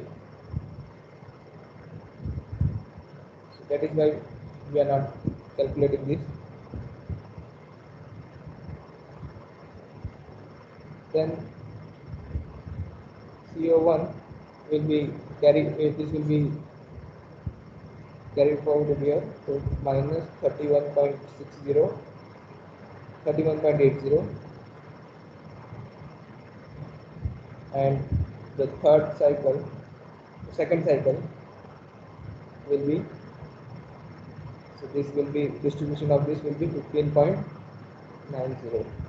See, note that we are interested in this moment only, so we are not writing other moments.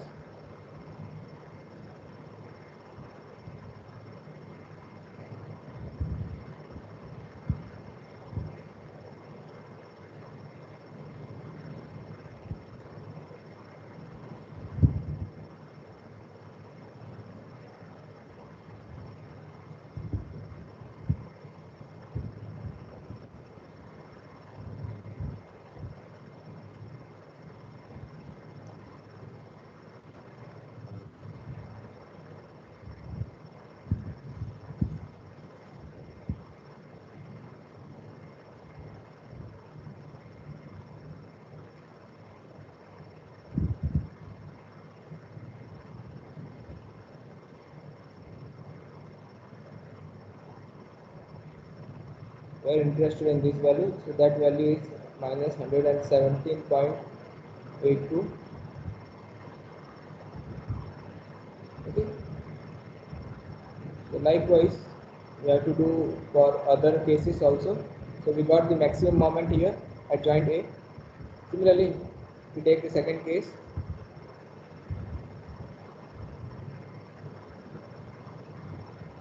Case B, which is the for maximum moment at joint B.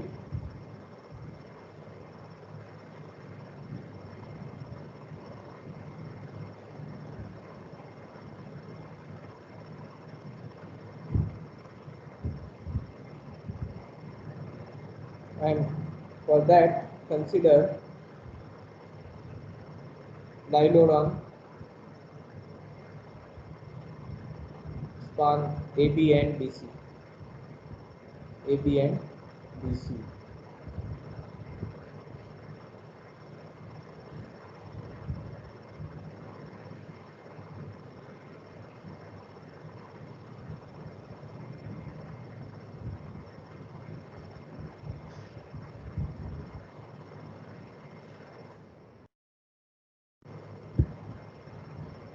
So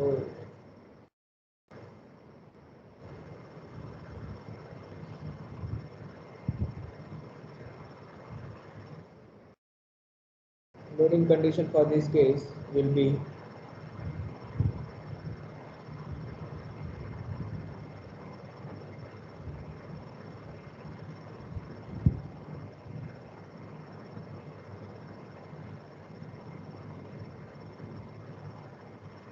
this will be subjected to dead load plus live load. This will be subjected to dead load plus live load. This will be subjected to only dead load.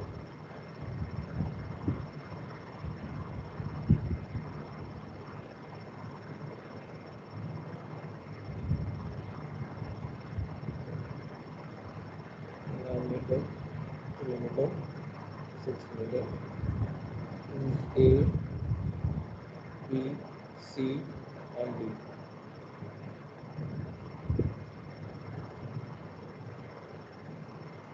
So this is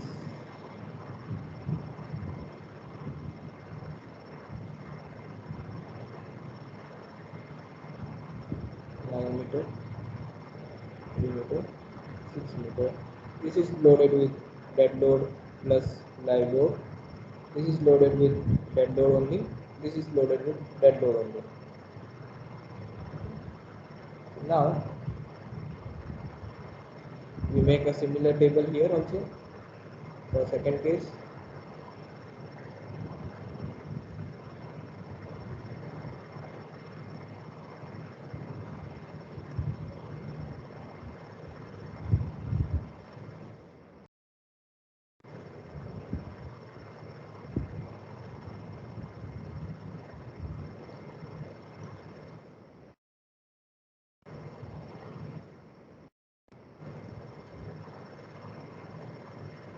This will be subjected to dead load plus live load. Okay, and we are interested in finding the maximum moment at this joint.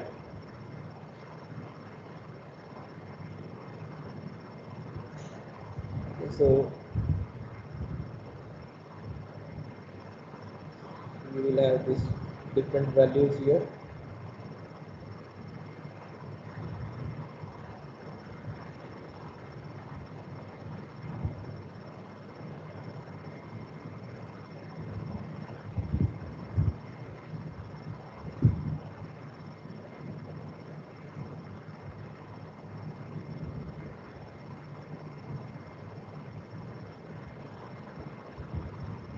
This is 21.15 minus, this will be 21.15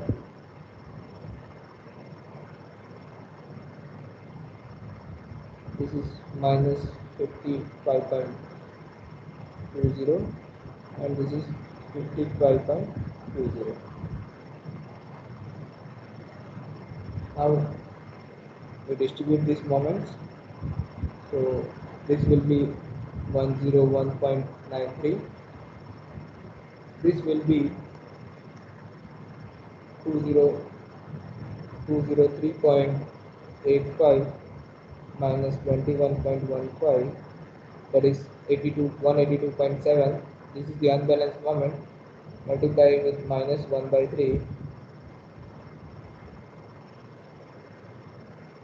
that is 60.9 minus,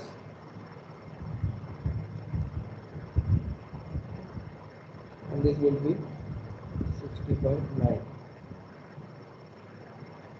Now here the unbalanced moment is minus 55.20 plus 21.15, and balance this by multiplying this distribution factor, so it will be 11.35 here.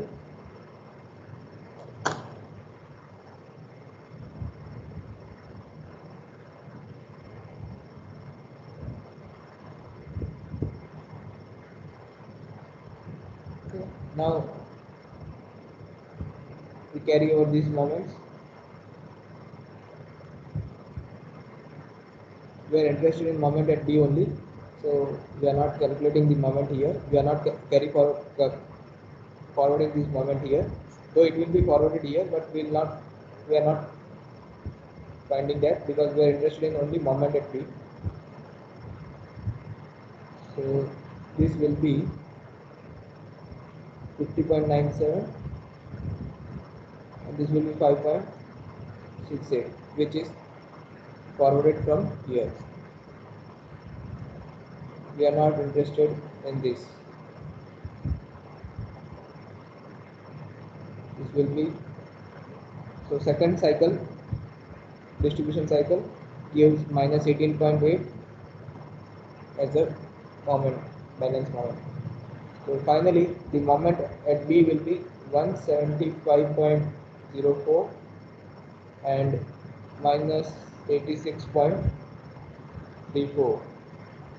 Okay. We are not interested in this, that is why we are not calculating this.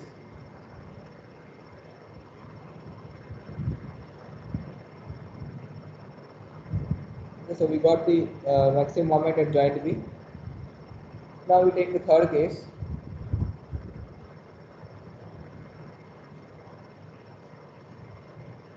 For maximum moment at joint C, and for that consider live load on span BC and CD.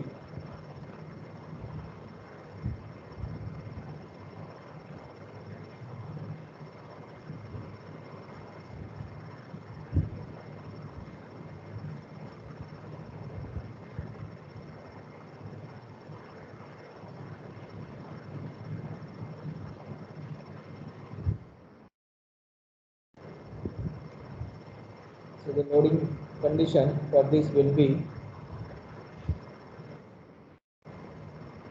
this will be subjected to the live load and dead load,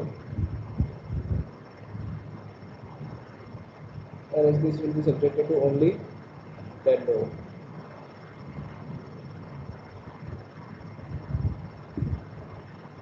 This is subjected to dead load. This is subjected to dead load plus live load. This is subjected to dead load plus live load. We are interested in joint C.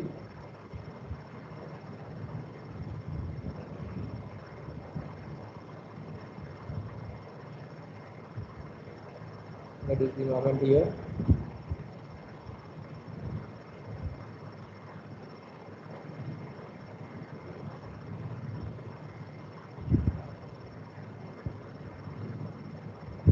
This is 9 meter, 3 meter, and 6 meter. So now we make a similar table for this case also.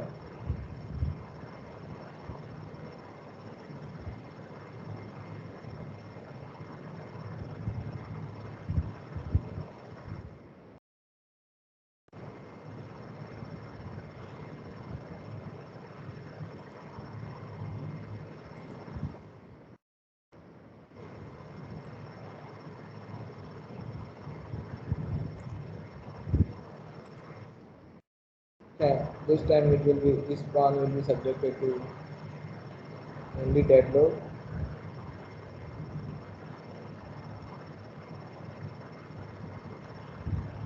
This will be subjected to dead load plus live load. So these moments will be now different.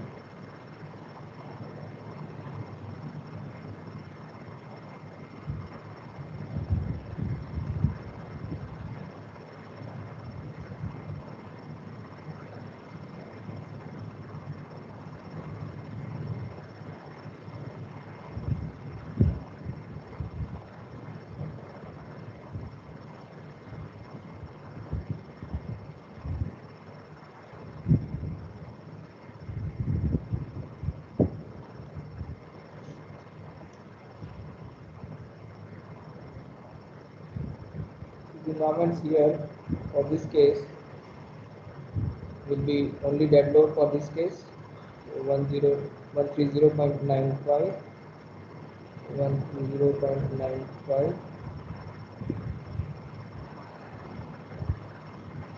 minus 21.15, 21.15 minus 87.60 and 87.60. Now we distribute these moments. So distribution of this will be minus 43.8 here, 22.15 here, 22.15 here, and minus 36.6, minus 36.6. Then we carry forward these moments. We are interested in moment at C, so let us carry forward this moment at C. Forward this at C. So this will be minus 18.30. This will be minus 21.90. We are not interested in other points, so we are just not calculating these values.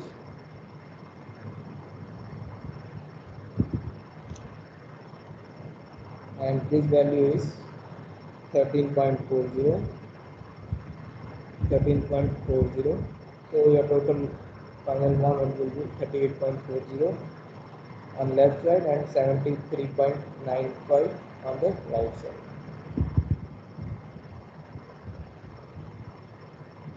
Okay, so this is the third case. Now the fourth case, here make sure that no effects carry forward at C. We are interested in C.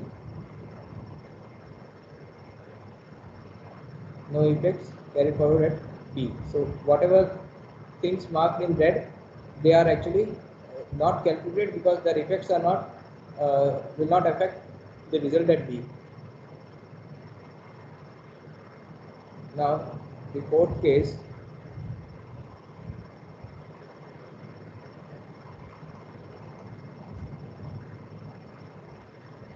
for maximum moment at joint D,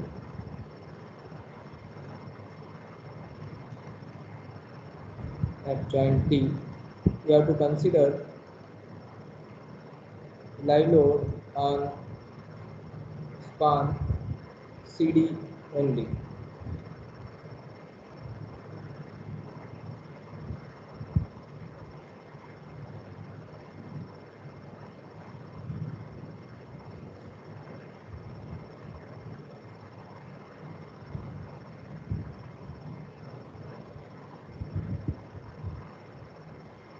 So the loading case will be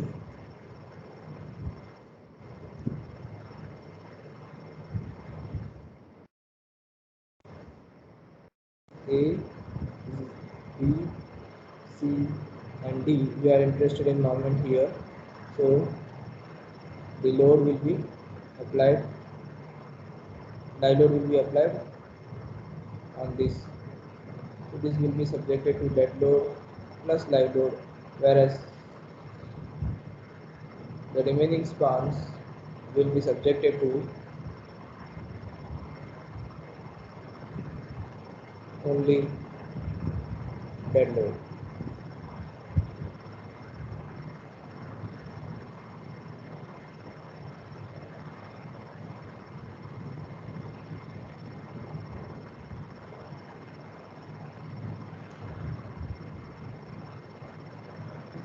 So let us make a similar table.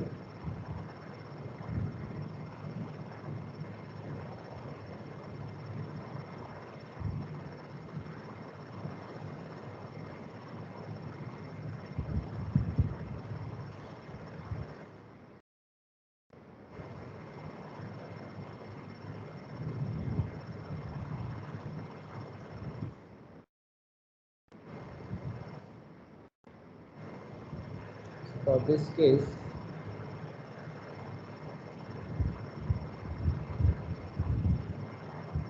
will be dead load. This will also be dead load only, subjected to dead load only. This will be subjected to live load and dead load. This moment is okay, but this moment will change. This will be minus 13.95 and 13.95. So no need to distribute moment over here because its effect will not be transferred to joint T. So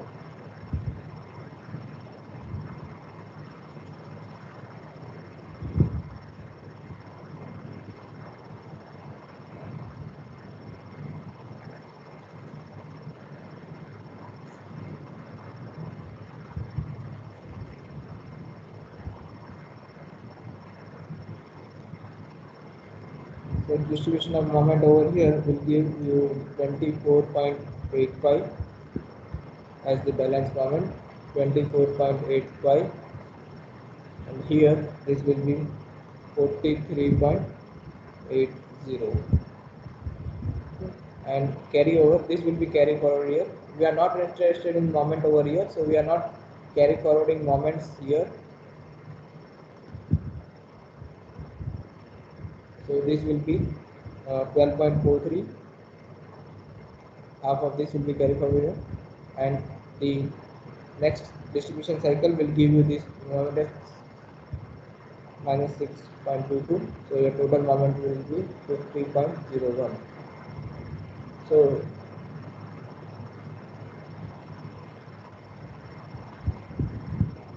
the design moments at the joint D is 50.1. The design moment at C will be minus 73.95.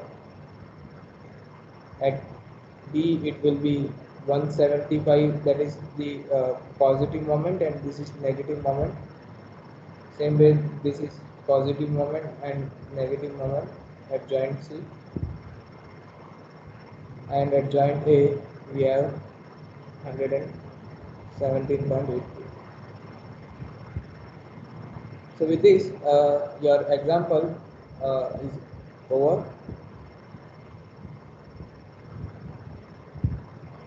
So if you have any doubt, we can discuss now. So today we have seen the application of substitute frame method to multi-story frame for the analysis subjected to gravity loads, that is vertical loads due to dead load and live load. And in the next class, we'll see the approximate methods for lateral loads like wind load and earthquake loads. So we'll see different methods like total frame method, cantilever methods, and factor methods in the next upcoming classes. So let's stop here, and if you have any doubt, we can discuss now.